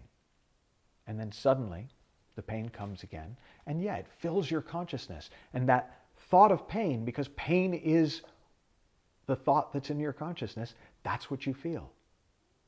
But you've probably heard stories, if you've not experienced it for yourself, of people who got very badly wounded, but because their thought was so about helping somebody else, their thought was so about, oh, I've got to save my baby, I've got to save my friend, I've got to save this complete stranger, that they didn't even notice until they were done doing that they too had been injured. And as soon as they notice, they collapse. Because when it's not in our thinking, when it's not in our consciousness, it's not in our experience. So that doesn't mean there's no such thing as pain. There clearly is. It doesn't mean there's no such thing as hormones. There clearly are. It doesn't mean there's no such thing as brain chemistry or tiredness. It just means that our experience, even when it comes to our body, is still an experience of our own thought. Now, here's where this starts to really pay off. So your body has an intelligence behind it. Most people get that immediately. So even things that we think of as illness, like when we throw up, that's the intelligence of the body expelling toxins in the most visceral and dramatic way that it can. Right? When we sweat, that's the body expelling toxins. Almost any symptom that we have is the body trying to. When we have diarrhea, it's the body expelling toxins. It's the body doing what it knows to do to return to an equilibrium of health, to its natural or innate health. When we have a fever, It's the body burning off toxins. You can find 100 examples. Well, that same immune system is also psychological. So we have a psychological immune system. There's an intelligence behind the mind. And so some of the things that happen in our head that seem crazy are the mind trying to return the brain to an equilibrium, to its innate mental health. And when you start to see that you've got innate physical health and you have innate mental health, then your relationship to health tends to be one of supporting the natural process by not getting in the way of it. My favorite example is a friend who was getting his pilot's license as a kid, and one of the last things they have to do on the pilot's license is they have to fly solo and they have to stall the plane, and they have to pull the plane back out from a stall and restart it and get it out. Well, this guy, he'd done it with the instructor in the thing, but when he went on his solo flight, he did it and he couldn't level the plane out. And he's pulling on the controls and he's pulling on the controls and he's panicking because the plane is not righting itself. And he's calling the tower, "Mayday, Mayday, we're going down, I need help, I need help." And the voice in the tower just says, "Let go of the controls." He's going, "No, you don't understand. This is a matter of life and death. We're going down, we're going down. This is a matter of life and death. Let go of the controls." Well, the kid finally did let go of the controls, and immediately the plane righted itself, because trainer planes have a built-in gyroscope system. So when you're not fighting the controls, the plane has a self-righting mechanism built into it. Well, our bodies have a self-righting mechanism built into them, and our minds have a self-righting mechanism built into them. And when we stop messing with it, and we stop going in and trying to fix it and trying to do stuff to it, in the same way as our body will naturally take itself back towards health, as best it can, understand, people die. There will come a point where your body will not be able to do that, but that's the direction that it's always trying to go in. In the same way with the mind is always taking you back towards health.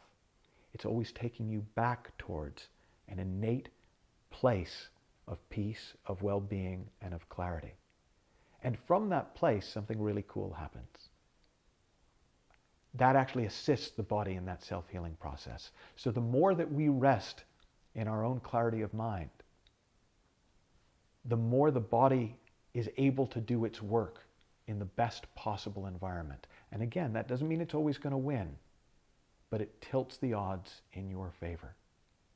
So what I'd like you to do for your homework today is I'd just like you to reflect. There's nothing to do, but I'd like you to reflect on some examples in your own life where your body has healed itself, even maybe from things that you didn't think it could, or where your head has returned to a place of clarity, to a place of mental health from whatever craziness you got yourself caught up into. Until next time, have fun, learn heaps, and I'll speak to you soon.